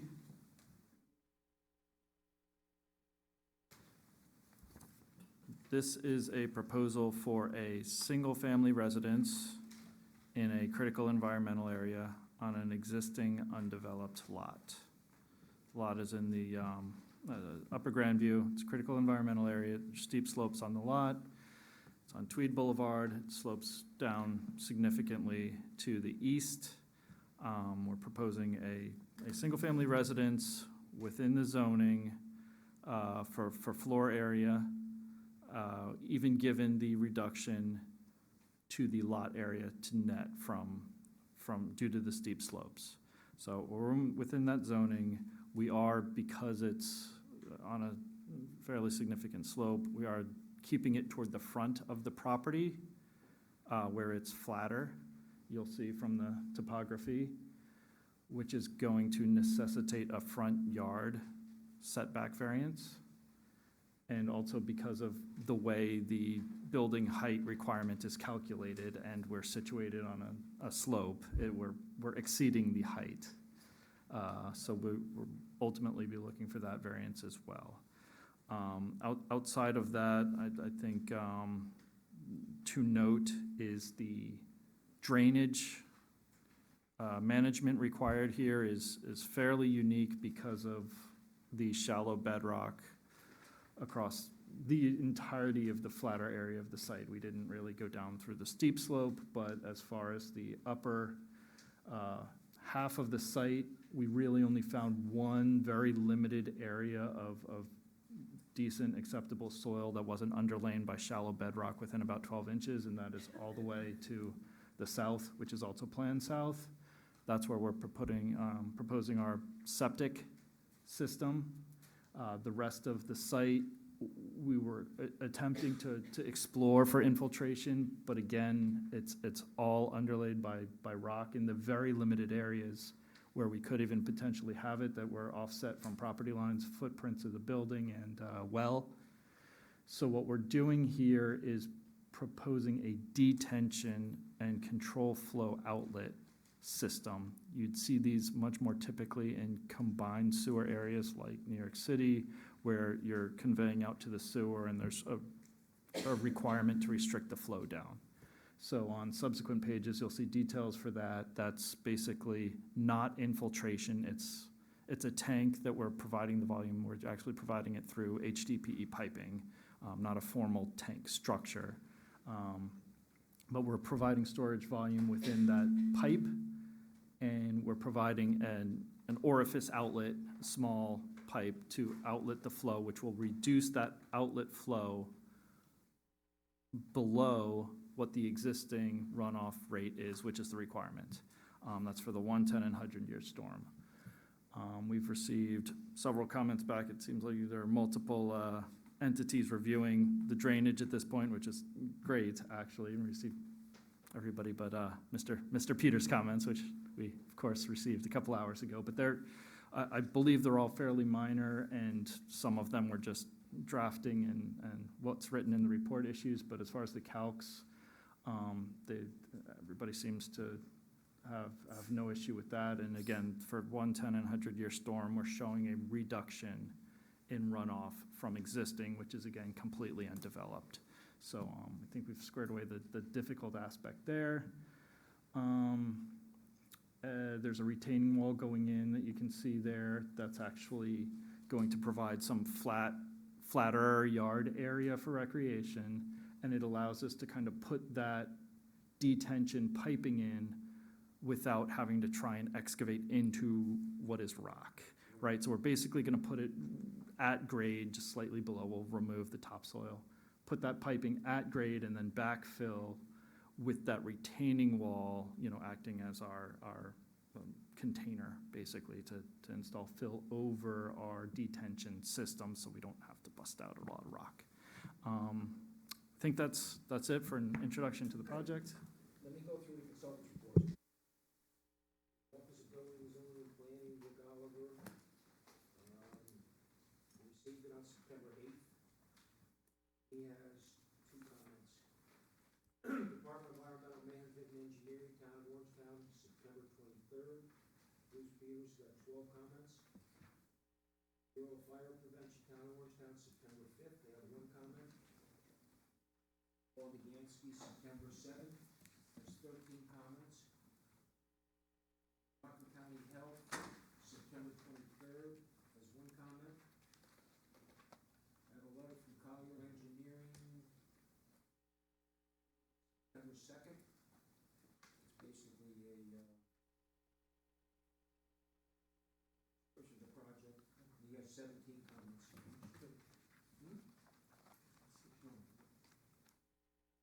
The above comments respect our professional opinion and judgment. They may not necessarily, in all cases, reflect the opinion of the planning board. Due to the comments and concerns listed above, additional clarification and information are necessary before we can recommend the Capucci residence site plan be approved for drainage. So right now, your drainage is not approved until you sit down and explain everything to them and they approve it. Rockland County Department of Planning, September 9th. They have 9 comments. Letter from Alfred Gaddy, Orange Rockland, September 17th. I have a letter from Town of Orangetown ZBA dated September 3rd, and sending Town of Orangetown Planning Board Service Liaison. Letter from Orangetown ZBA, September 3rd, no comments at this time. Short EAF, July 18th, 2025. And anything else on that? Everything was good? Everyone said who's checking in on this? It was or was not?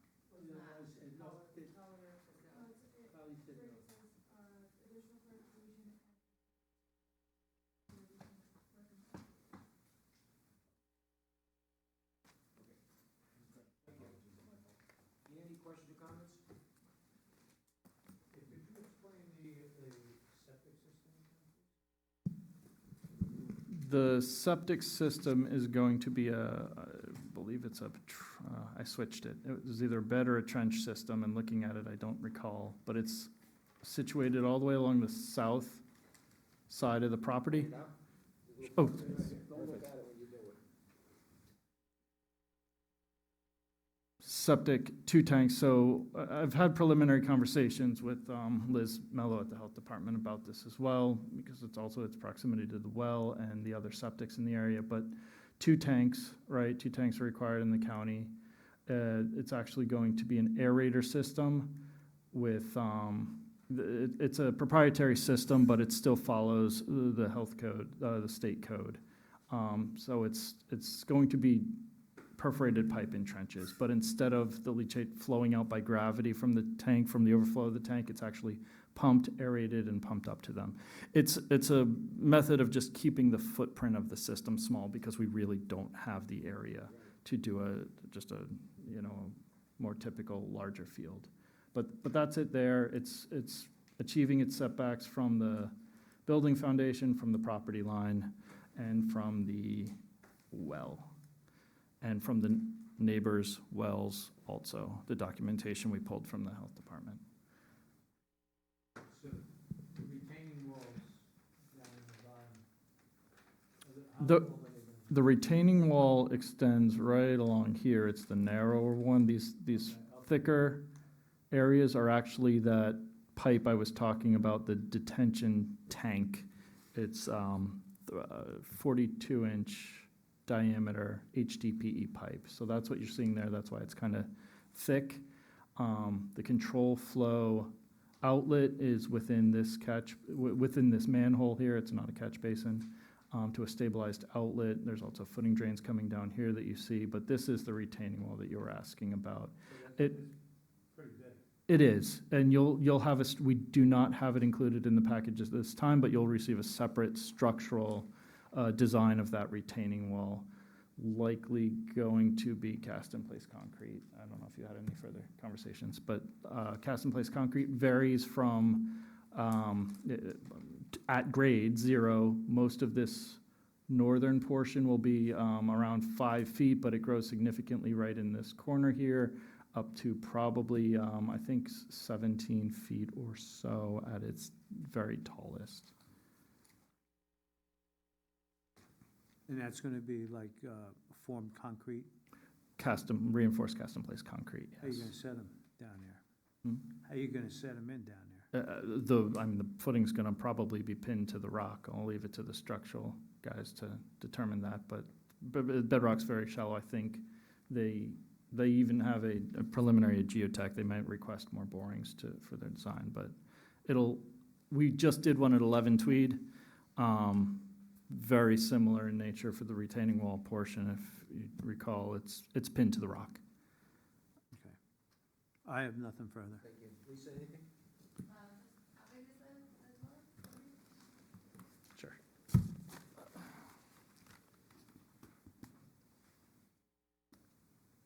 It's 3626 square feet, and based on the allowable FAR, we could go up to 5401. So we're below. There was actually a comment about the floor area ratio, which is shown on this table. We're at 13%. Mike, question, comment?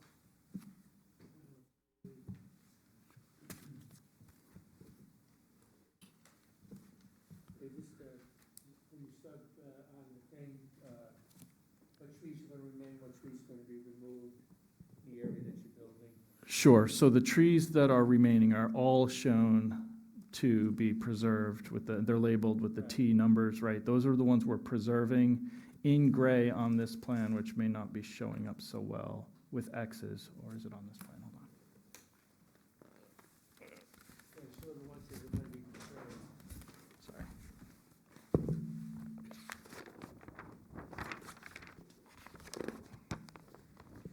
If you go to C120, Rick, please, the next page.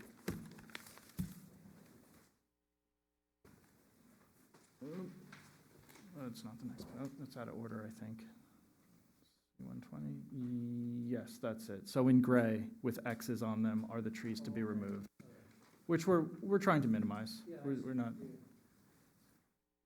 It's easier to see it with your face. Yeah, the ones we're saving are the more important ones, but it's really just within, and the area of work is a gray dashed line that goes around, so if you hold it still. The area of disturbance is, really been minimized. It's this kind of dash, we're literally just around where we have to work. We're not trying to clear anything. You can't work on it anyway. And what about construction equipment, where is that gonna be? The stockpile should be shown up here, just slightly off the page right now, but the stockpile's up there. We have a limited, and I may need to talk to Bruce Peters, because I saw one of his comments about widening the construction entrance, because I think that's been updated in the new state code, which we'd kind of prefer not to, because we actually have to fill to get the driveway in as we need it to be also slope compliant, which means we're gonna try and really save some of these trees close to it, and if we widen that entrance and flatten it out, they might, so I might ask him to, all of his other comments we can comply with, but that one I might ask him about. We're really gonna try and minimize. One last thing, is there any blasting anticipated, or it's all gonna be drilled? I don't believe there's any blasting answers. I can't speak for the footings on the wall. I think it's really just gonna be chipping to flatten out. If there's any sloped bedrock, the last time, it's Martos, Christian Martos. Last time we looked at this type of thing, he basically just flattened it out so that there was no sloped rock he's pinning to. They It cut was- pockets in it. Yeah. They just cut it. There's no Okay. Oh, blasting. as they used to, and I just want to know in case we're doing it again. Right, thank you. No further questions. Question about the rock for this. The septic tank, the big square there, how deep is that? There should be a page of septic details, and we did do. 300. Mm-hmm. And we did do, some of it, it'll actually be partially in, sorry. It'll actually be partially in engineered fill, right? So we'll specify the perk rate for the septic systems we can do. You can't do it for an infiltration system for stormwater, but septic systems, we'll pull in engineered fill that has a high perk rate. The bottom is gonna be an in situ soil, but the top will actually be sticking out and partially filled over. You can see some of the proposed grading, but it won't be all that deep. I think our perk tests for the septic system were done down at the appropriate depth. I don't have the exact depth. The area drops off quite dramatically over there, correct? It does. It's not as dramatic on the western, nearer to the road, half of the site. So what we're able to do, you can see it in detail 3 on C300. And we're actually stepping the rows of perforated leach pipe. They're stepped 2 feet each row. They're stepped vertically 2 feet, and they're 8-foot spacing. It is considered a bed, even though we have specific trenches. And you can see there the fill we're installing, the existing soil profile, and how we're actually stepping them. This hasn't gone in to Liz, hasn't gone into the health department yet, but we discussed it. Gotcha. My only other comment is some of your text. I started using a different company and was plotting these out, and I didn't realize it till I saw Bruce Peters' comment. The PDF should be okay, but I did notice that on the paper sets. I'll see what I can do to fix that. That's the plotter. Question, comments? Going to have less.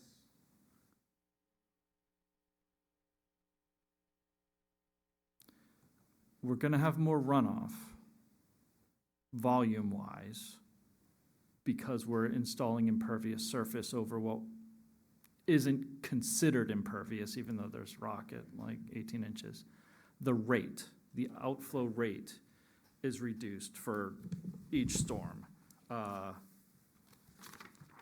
which you've probably seen those types of calculations plenty. It's just usually it's because you're infiltrating it. Here, we're just letting it out slowly. So for instance, the 1-year storm, the outflow from the entire site was 1.14 cubic feet per second. Pre-development, we're lowering it to 1.11. We're lowering the peak rate, which is really the primary concern for causing erosion and flooding. We can't infiltrate it, so it is an increase in volume, but that's not really the significant requirement, the requirement. It's how fast it's coming out. Right. Bruce, anything? Motion open public portion. Second? Second. All in favor? Aye. Opposed, none? Okay, anybody from the public wish to speak on this project? More time, anybody from the public wish to speak on this project? Hearing none, a motion to close? Motion to close public portion. All in favor? Aye. Any opposed? None. Secra. Biggest problem is we have drainage. Sure. That's, until you get that resolved, you really can't go anywhere. They're minor. I see the comments there. The detention systems, people aren't used to. I'll explain it. Even with the one item that will affect this was that I was trying to get a dry well in here. And so I actually excluded about 100 square feet that would have been a dry well that would have been impervious. And then I didn't add it back to the grass area when I changed the calcs. So it changed the area by about 100 square feet. It's insignificant to the calcs, but the areas didn't match. I know that was a comment.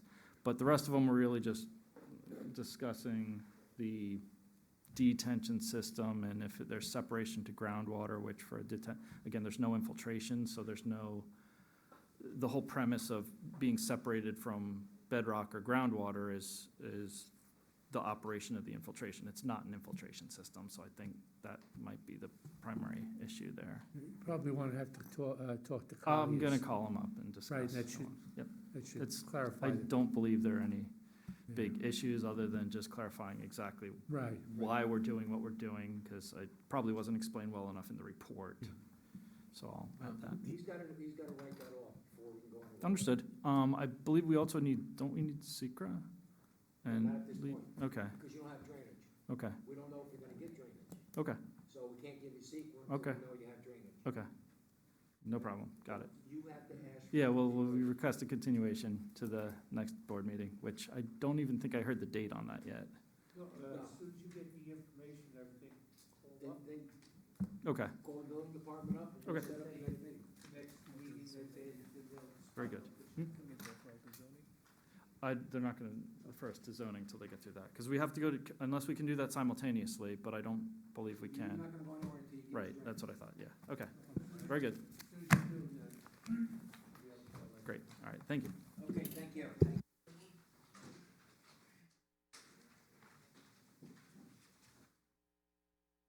Okay, next is 75 East Central Avenue site plan, PB 25-53.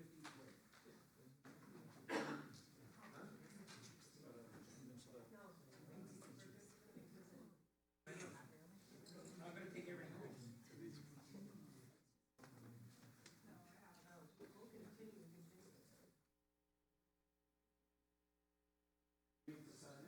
No, you guys stay over here. She's right over here. You guys gotta get the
sheets. Yes, sir. What can we do you for? How's it going? My name is Mark Pachulski. I'm the civil engineer for this project. What we're going for here today is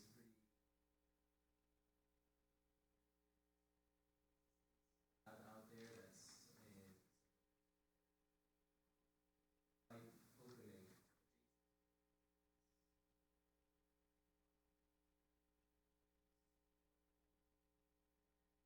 Way things are there, it's kind of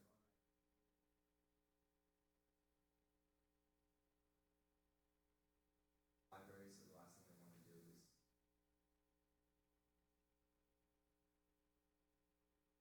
so simply what we're proposing here is a trench drain in front of that.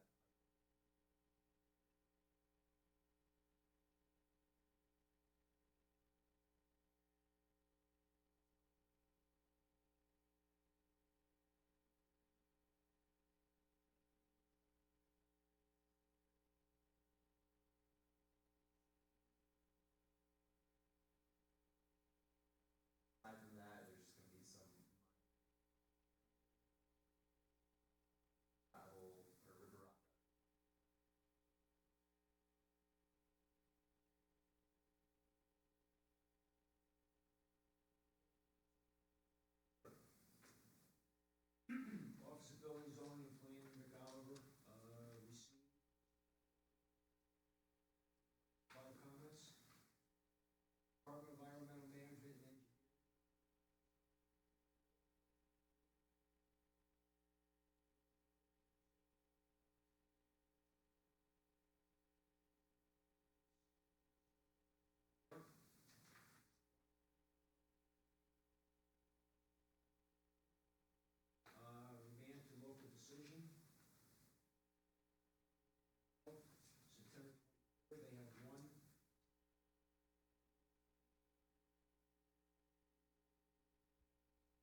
Public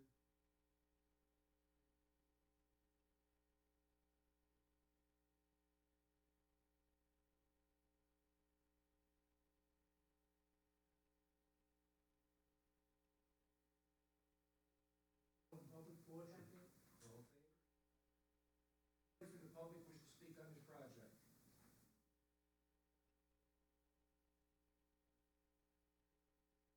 Motion to close public portion. All in favor?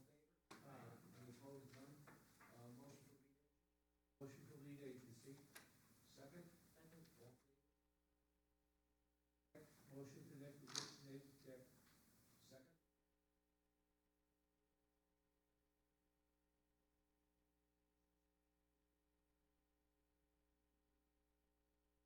Like to waive afterwards. Motion to waive basketball. Second.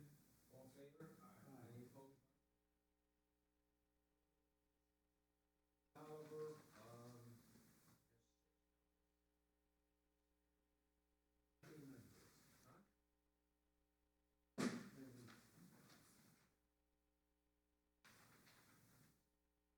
eight.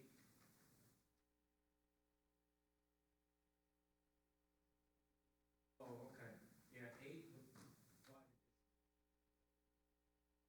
Environmental rural fire prevention. Health,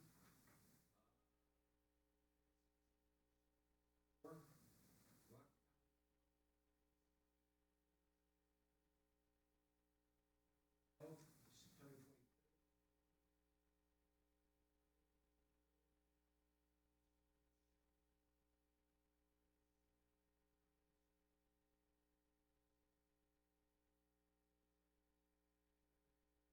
Favor? Opposed? Good luck, sir. Thank you. Thank you.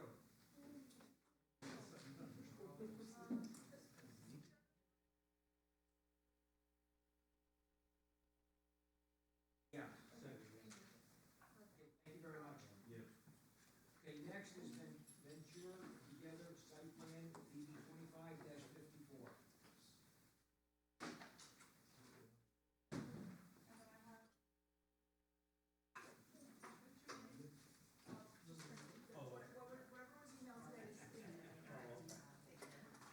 Drug you up. I know. Fill that in, please.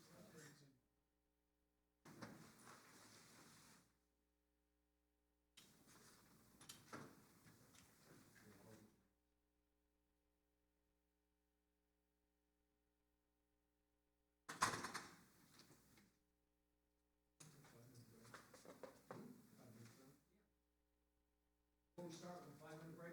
Sure. Okay. Yes, sir.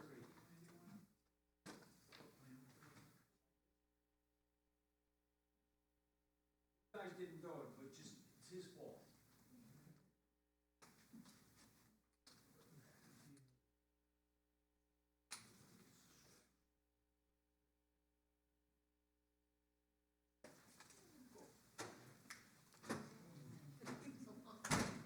See, I might just keep right on going home.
Couple more minutes, one member's missing. Well, get yourself a drink, so don't want to offer us any.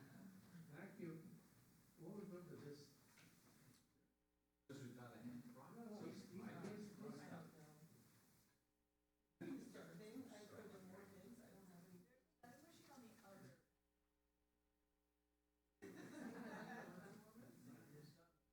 There's only certain around your stomach and stuff.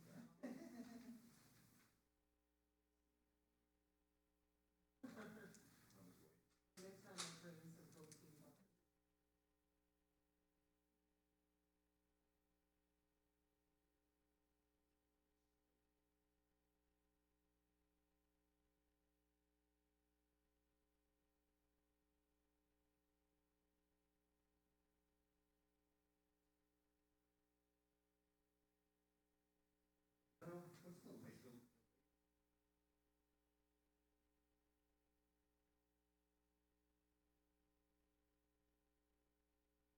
Did you have a 4 o'clock in the morning? Who didn't call that? And the board members go out to breakfast. It's a big schedule. But they used to be. Oh, stay to read all the letters. Back to work at 10 minutes after 10. All right. Yes, My name is Tim Ryder, with Cirillo Architects. Venture Together has purchased the property at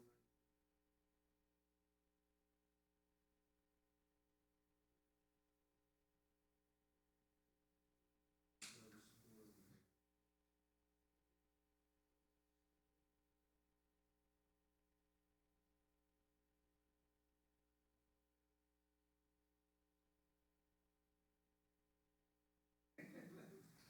They will be driven to and from.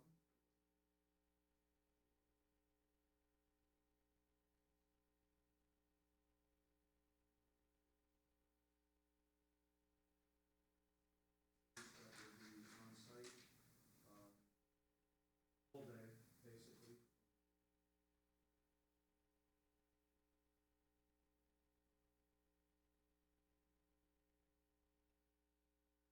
Property is located.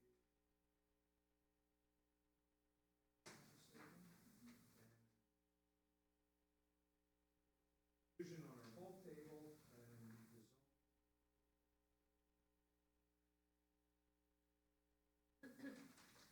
Go for variance.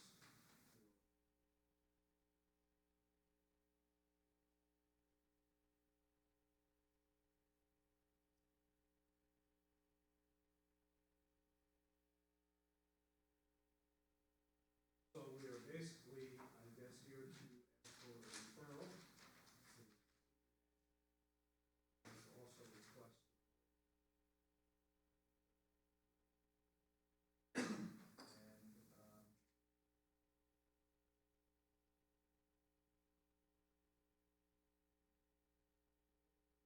reports and we see what's going on.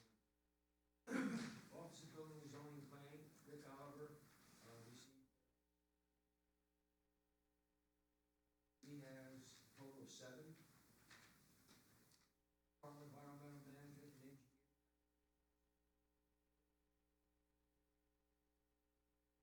Fire Prevention Town, Orangetown, September 5th, they have 1.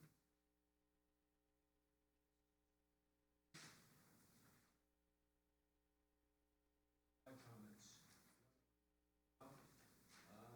Rockland County.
Okay, you got two corrections on the SCAF, this for number 2 and number 17B. The parking is 22 required and there's 14 provided. Okay, but you're using 2 buses, that'll be all the clients. What are the number of employees that will be working there?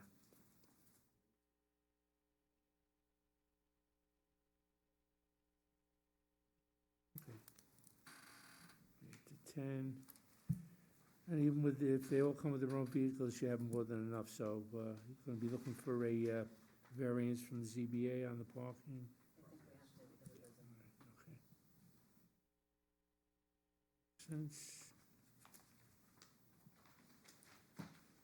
Okay, and on that back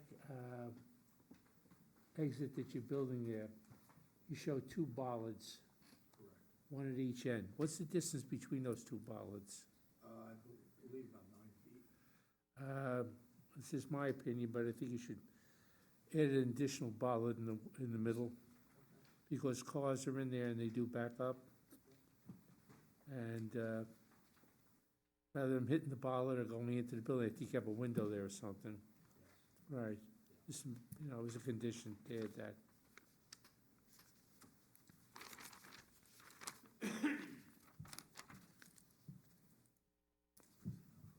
That's all. Thank you, Okay, Mr. thank Chairman. Lisa? I had to do it. Matt, so that.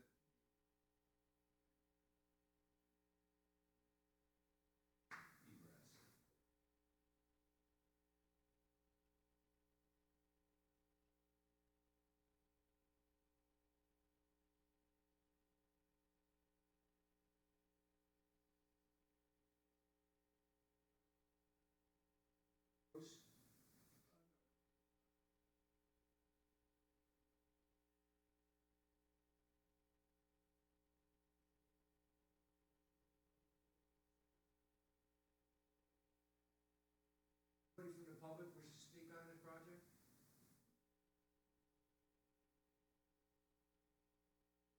Motion closed.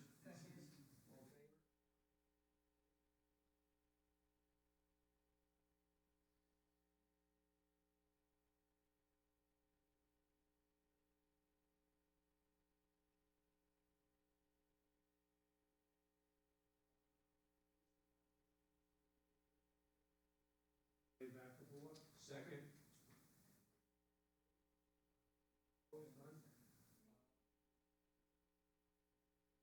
Agent, motion for lead agent. Second. All in favor? Aye. Opposed, none? Motion to make that. Second. All in favor? Motion to file with conditions. Part that you're gonna have to go through. Then you gotta come back.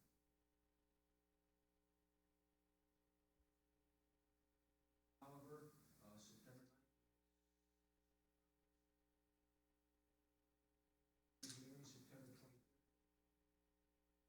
Bureau of Fire Prevention, September 5th. Paul Gdansky. Rockland County Planning.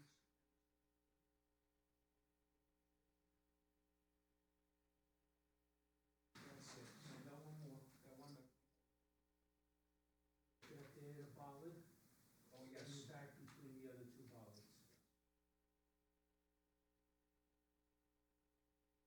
Else? Favor? Opposed? Good luck. Thank you very much. Hopefully you go to ZBA and we will see you back. Have a good night. Okay. So you guys waited for a reason to see us. Next, St. Peter's, St. Paul Church site plan, DD 25-55.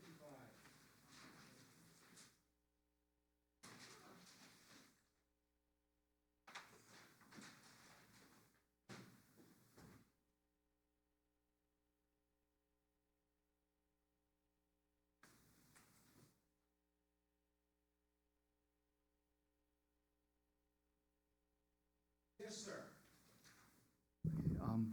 Okay.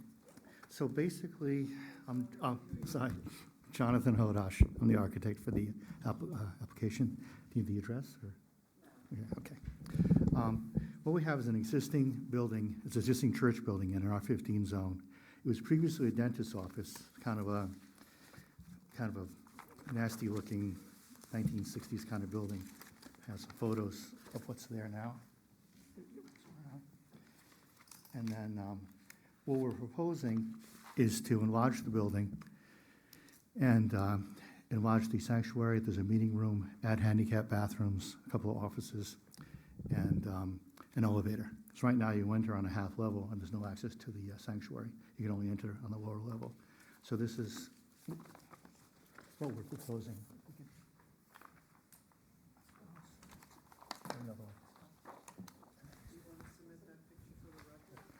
I think you have those from PRC, right? Or do you need them again? So right now, oh, you have it up there. Okay. So the part where the proposed addition is mostly paved right now. There's parking spaces there. They have more than enough parking. They're required to have 29. They have 44 presently, and they'd have 39 after this. At PRC, it was noted that we had to make a fire zone, so we're going to lose another space or two. But we still have plenty of parking to satisfy the code. One of the things they want to do is switch. Right now, they pump the sewage up onto St. Mary's. They want to reverse it down to Western Highway, and also reverse the water supply because there's more pressure on Western Highway.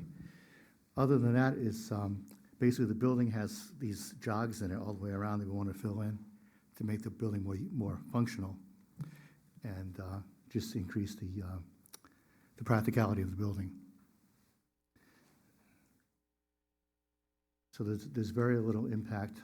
There's no impact on the entrance. There's no impact. There's plenty of parking. Like I said, most of what we're building on is already paved.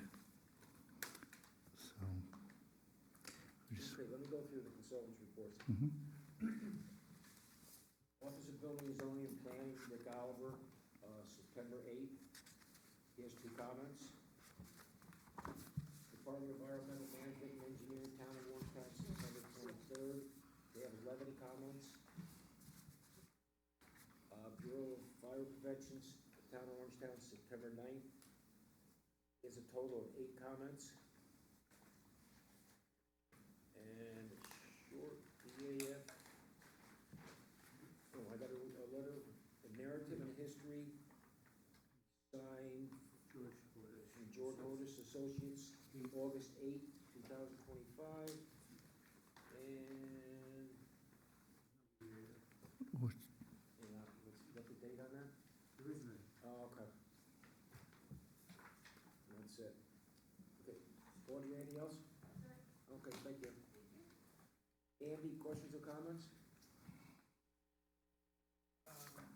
Comments is, it looks pretty good. Just a rendition, right? yes, well, I have plans here if you want to see. Do you have them up there, Roger? Or do you have them on the screen? Or? Yeah, you put them on the screen. It is. Just the existing plans and the, so that's actually the foundation. One more, please, Rick. So that's, is there existing or just proposed? Okay. So, yeah, so basically, if you go back to the basement, I'm sorry, it's late, I'm half asleep. Okay, so basically, the lower level is I think one more. Horizontal is existing and the vertical is the addition? No, one more? Okay, so right now, We had a laser report.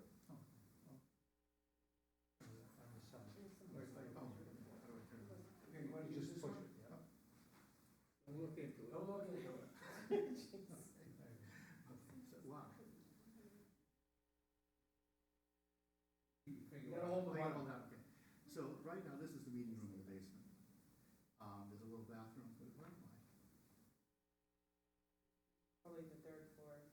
Yeah, there's something, first this is the floor. first floor. That's right, yeah, I'm sorry. Yeah. You want the basement? I'm half asleep, I'm sorry. Yeah, go down one. Okay, so presently, they have a meeting room in the basement. They have an office, couple offices, a little food prep area, 2 bathrooms that are not accessible, and a split entry facing the parking lot with a split stair. If you go to the next one.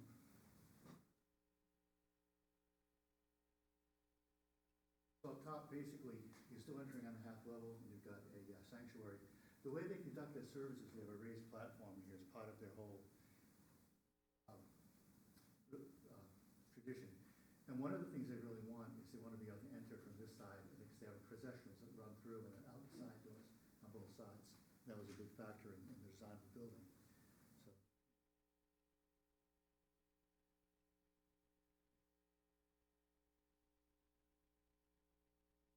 So the addition is this piece over here. What we're looking to do is remove the offices, add the offices and conference room over here, leave the bathrooms as they are, and enlarge this room by pushing the food prep area back and taking this space into the meeting room. This is a sunken boiler room. It has to stay because that's where all the pumps and everything are. Then on the next floor up, we'd be entering on the half level. We have an elevator that goes half level down, half level up, so you have accessibility to all 3 levels. The main formal entrance that comes in from this side of the building, the larger sanctuary, and then handicap bathroom, a mother's room with a viewing area for during services, and then just storage and a coat closet. Outside, once again, we're proposing one more.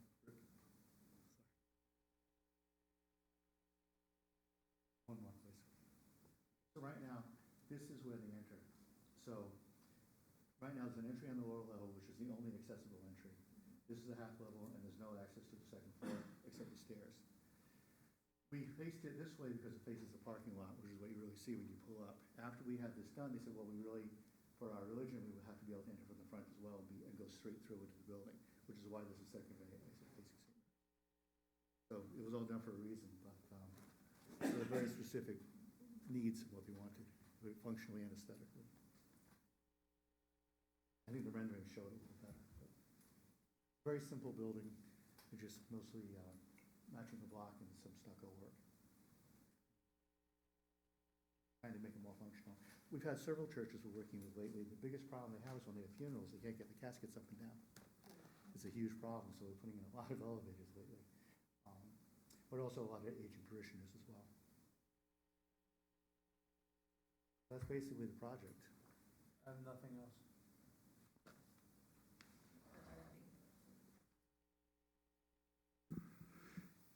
Just a couple of things. You're going to be changing the sewer connection? Yes, they want to change the sewer connection. Right now, it goes to St. Mary Francis. It's being pumped up. There are giant pumps in that boiler room. They want to turn it around to Western Highway. And pump it? Nope, not pump it. They're pumping it now. They want it gravity. Gravity, Yes, okay. yeah. And also, they said that the water pressure on Western Highway is much higher than on St. Mary, so they want to change the water supply as well. All right. Now, the thing is, what's the height of the building going to be?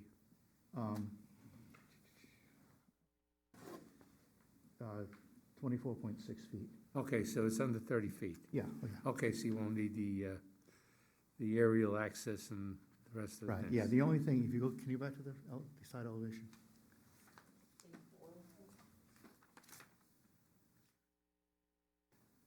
One more. So this little piece here technically is about 4 inches too high, so we're just gonna drop that down. It's just a little steeple piece. Okay. Yeah, we discussed that at Right, PRC, project yeah. review, so I was wondering Yeah. if you come up with what you would. Yeah, we're just gonna, because it's Okay. purely aesthetic. All right, less than 30, okay. Okay, nothing else, thank you. Thank you. Denise, anything? Matt, anything? Bruce, anything? Okay. Motion open to the public? Motion open, public portion? Second? Second. All in favor? All right. Anybody from the public wish to speak on this? Got it, no one. Motion to close public hearing. Second. Motion, all in favor, aye. Aye. Wait, who seconded that? I second, Lisa. Lisa made it, I seconded.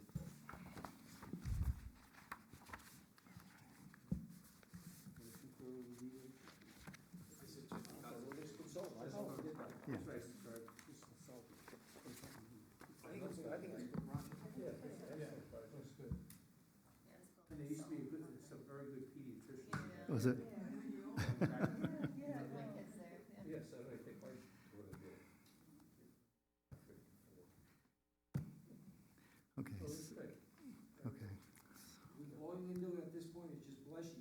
back. Oh, no, I know, this is just very preliminary. Okay, I here's the understand. photos. Hold Oh, on. thank you. Yeah. Do you want your plans or anything Great back job. too? Sure. Yeah, this way you don't have to read through those. Thank you. You want that side too? So your plans? They're gonna change anyway. Oh, okay. Oh, so you don't want them? Yeah, we're gonna have to change height and everything. Here's a cover sheet. So, Oh, you here for both of them? yeah. Well, you know, from the sublime to the ridiculous, I guess. Okay, so. I should have done it in reverse and leave on a high note. Okay, so, should I start the second one, or? Should I start the second one, or? Okay, okay. So this one is, For you photos, this North Main Street Management LLC Townhouse Site Plan, BD 25-56. yeah, I mean, right now, it's in a CS zone, it's an existing non-conforming three-family apartment house. My client is looking to get a little more use out of the site. Presently, the site is facing North Main, it's just here. Yeah. We just finished work on the place, so. Yeah, they're finished working on it. Oh, I'm sorry.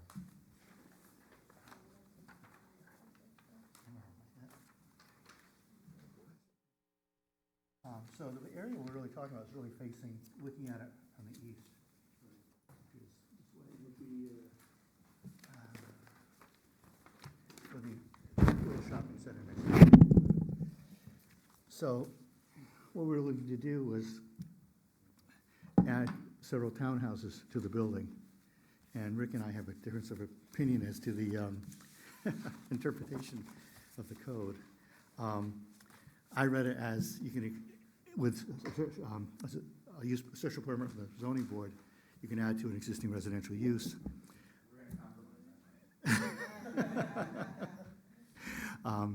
Anyway, obviously, it's gonna have to go to the zoning board anyway.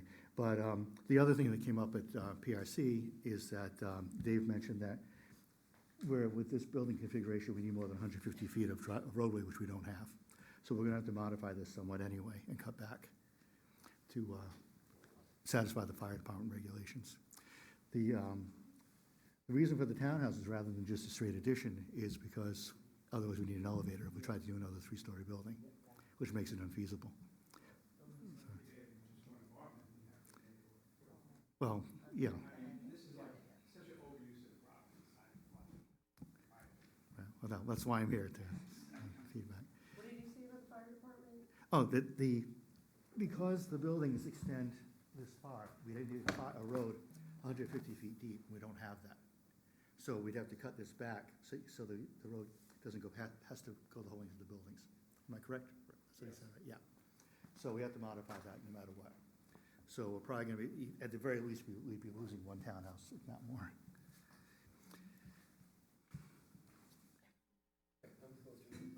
So I guess what I'm looking for here is, and I know it's impossible to say, but I don't want to waste my clients', time and money and give them false hope. I know this is what we're proposing is extremely ambitious, is what he asked for. But I'm wondering if this, anything that we can do in between that you guys would be open to considering, a smaller, scaled down version of it. Back to the beautiful job on the renovation of, you guys did nice, clearly does nice work. Yeah, and That's 4 townhouses, so even one, I can see it's actually one apartment, more than that. Let me go through the consultant's reports. yeah. Okay, Office of Building Zoning Planning, Rick Oliver, September 8th. Here's a total of 20 comments. Department of Environmental Management and Engineering, September 23rd. Bruce Peters has 12 comments. The Bureau of Fire Prevention, Town of Orangetown, September 5th. They have 6 comments. And the narrative on August 4th, 2025. George Willis Associates. Okay,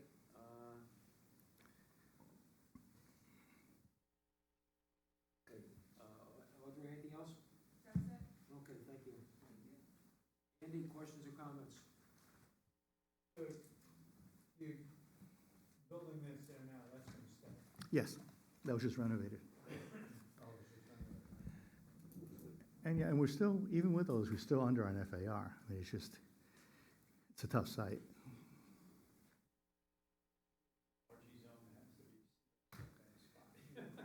Well, yeah.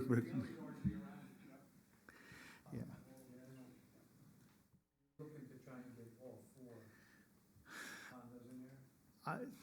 I'm looking to get whatever's practical and reasonable. My client's looking to get all 4. I want to do something that actually has some chance of being approved. So I'm trying to get some, practical feedback before we, like I said, I'd rather go back to him and say it's not going to happen than waste his time. But if there's any possibility of doing something, I'd like to try to do it. I mean, it is a tough site.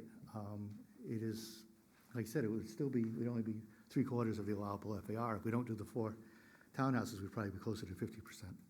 So well, it depends on, once again, what zoning we use. Rick and I disagreed on that one, too. Which one? The zoning, the bulk requirements. Yes. So those are things we have to work out. Because it is a non-conforming use on the property. We'd have to terrace, if you look along the back there, we'd have to terrace it along East Washington. And, Up against that little shopping strip there. yeah, well, Restaurant, I mean, that property's so much higher than that. It's not even- yeah, I mean, there is a wall there now, I believe. You're showing it as being level. Because there's a probably preliminary drawings. Yeah, I mean, it's very hard to show the actual grades. Let's do it the way we normally do it, then you'll get you. Any questions or comments? Yeah, I'm just trying to think of what you could do to that last, mean- that pond down at the end there. I mean, scale-wise, yeah. That gives you an idea. Is there some way you can move it back? Matching elevations. Andy's asking a I'm question. sorry. This last one is the one that would have to go, Yes, in order to satisfy the fire department requirements. and there's no way you could move it back or Well, there's line back in the area? there are garages underneath. This is what we're proposing here in the back, parking inside. Okay, And if we do that, the turnaround for the fire truck is too deep. We wouldn't make it. So we have to cut it back to less than 150 feet. So we'd have to cut back the one townhouse on the end at least. I'm correct, right? Yeah.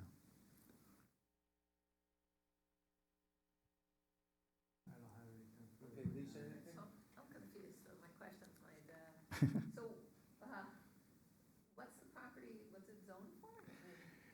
Right now, it's a CS zone, but the existing building is a pre-existing non-conforming 3-family apartment house.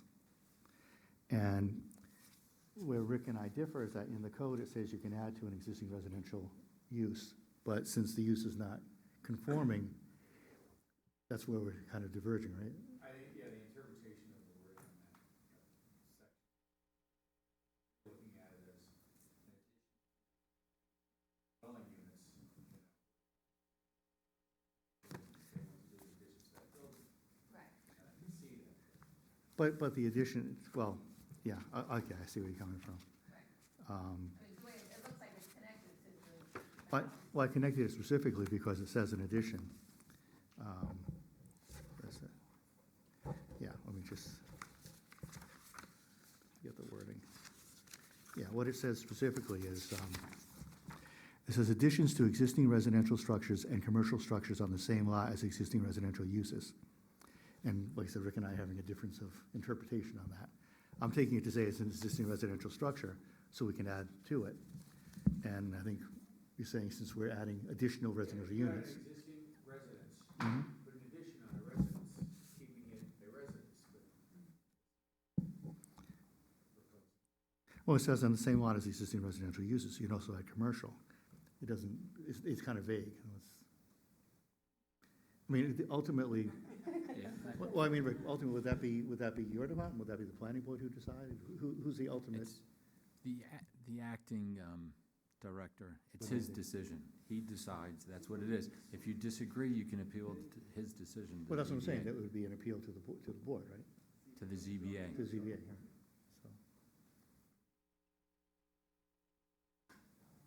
So, what are you gonna do to make the non-conforming house?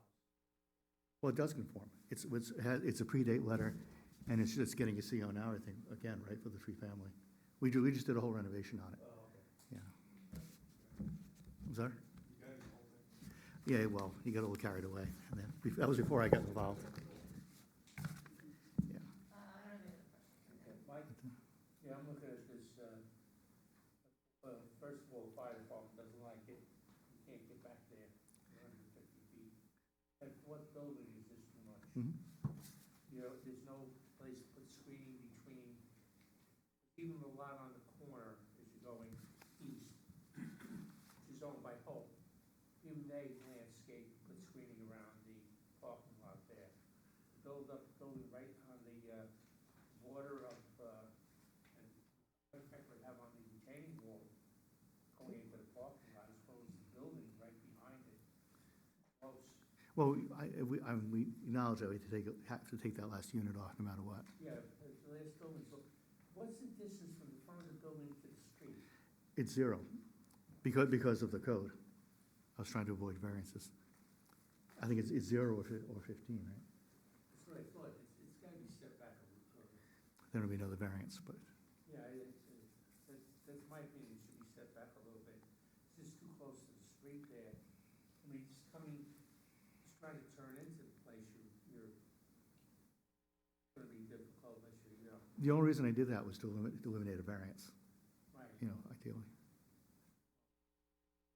My opinion is it should, definitely should be set back a little bit. I mean, you don't need a variance, but it should definitely set back a little bit. It's just that, I'm just reading, the comments, the number of, the way it is now, the number of variances that you need right off the bat is at least 6, if not more. So, I think it should be set back a little bit. It's just my opinion. Okay. Thank you. Denise, anything?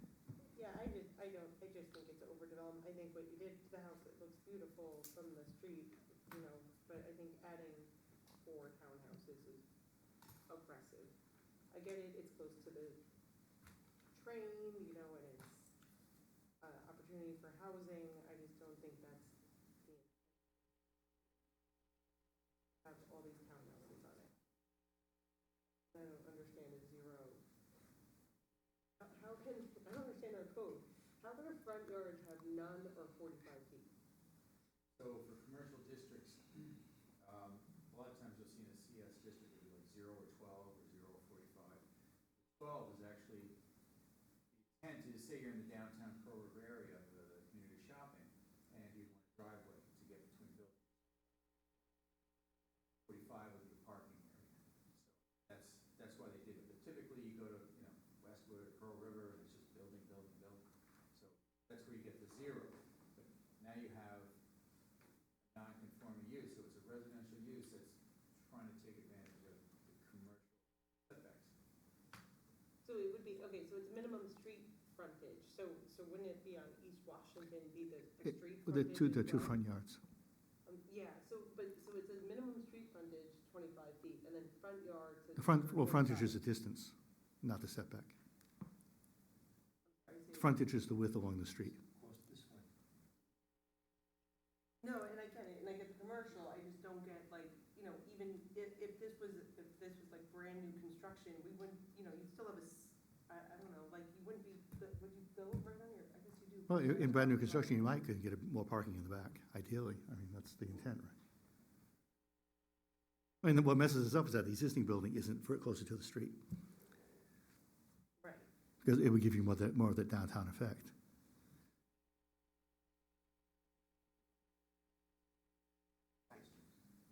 In this area here, right, because you're already a block kind of away from Yeah, or it might be a mixed use of retail on the bottom and right. apartments above. I think it's a little too overdeveloped. That's just my comment. Okay. Move along. I want to let Bruce.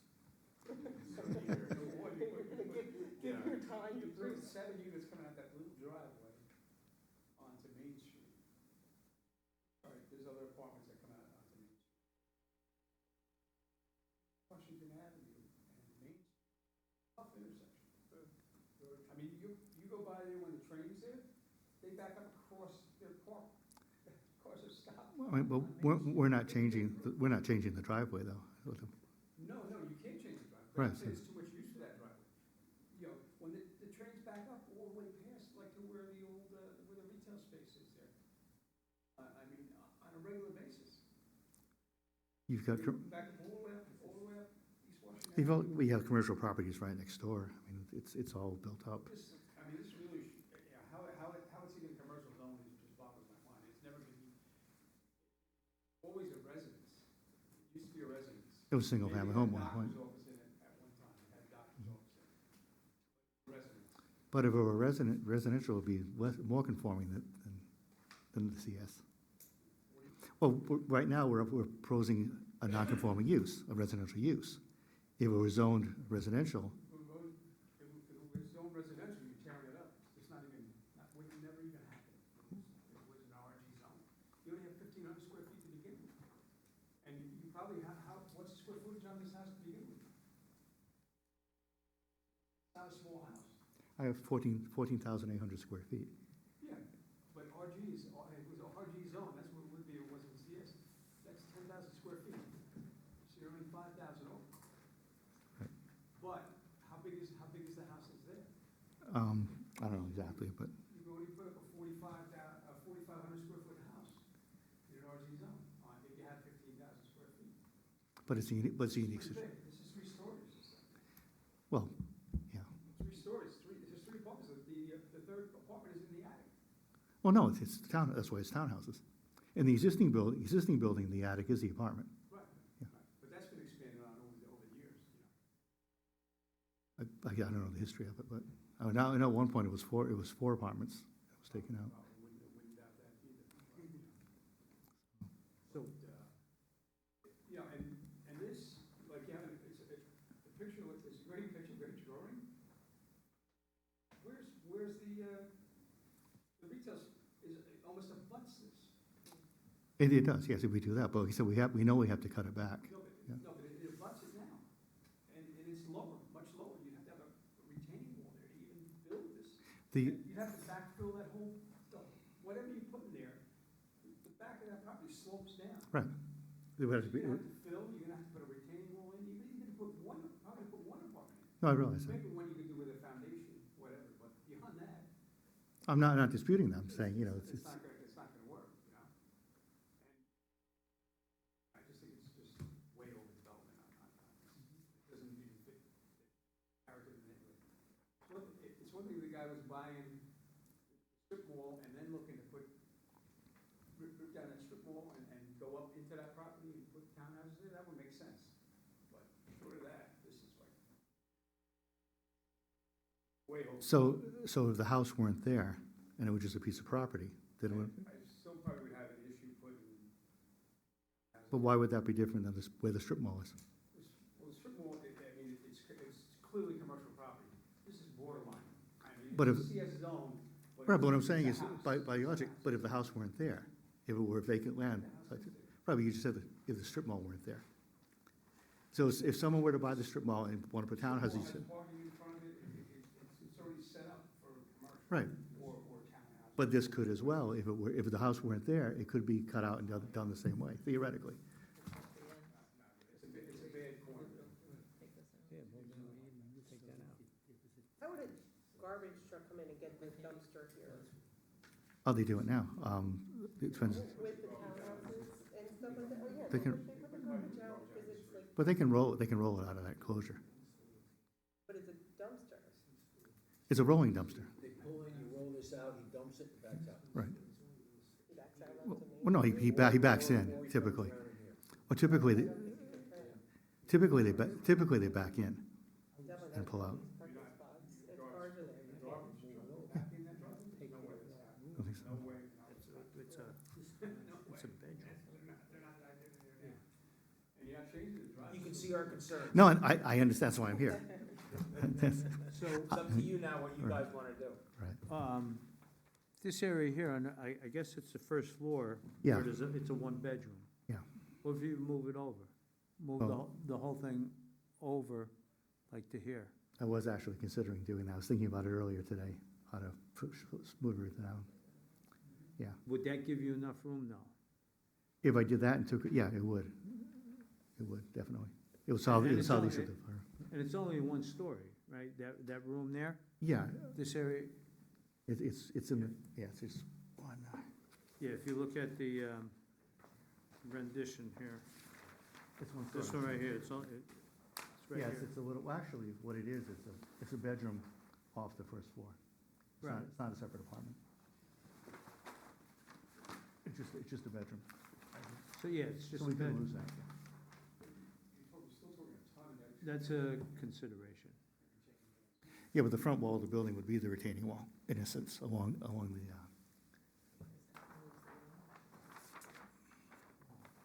Move the whole thing over. along East Washington. In other words, It would be, the front would be the move retaining wall. this, in essence. right there. Right, of course. Still have Well, either way, yeah. Yeah. It's too much, though, I think. I'm saying, move it over and take that one. Well, Well, he could do that now. You gotta decide what you wanna do. But if he wants to You heard keep four, our he can concerns. move. oh, I hear them, and I don't disagree with them at all. Like I said, I'm But just it'll trying to still get have feedback. Attached here. Do you want these plans back? Sure.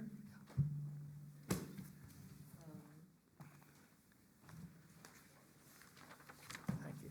Thank you, Ronald. That's okay.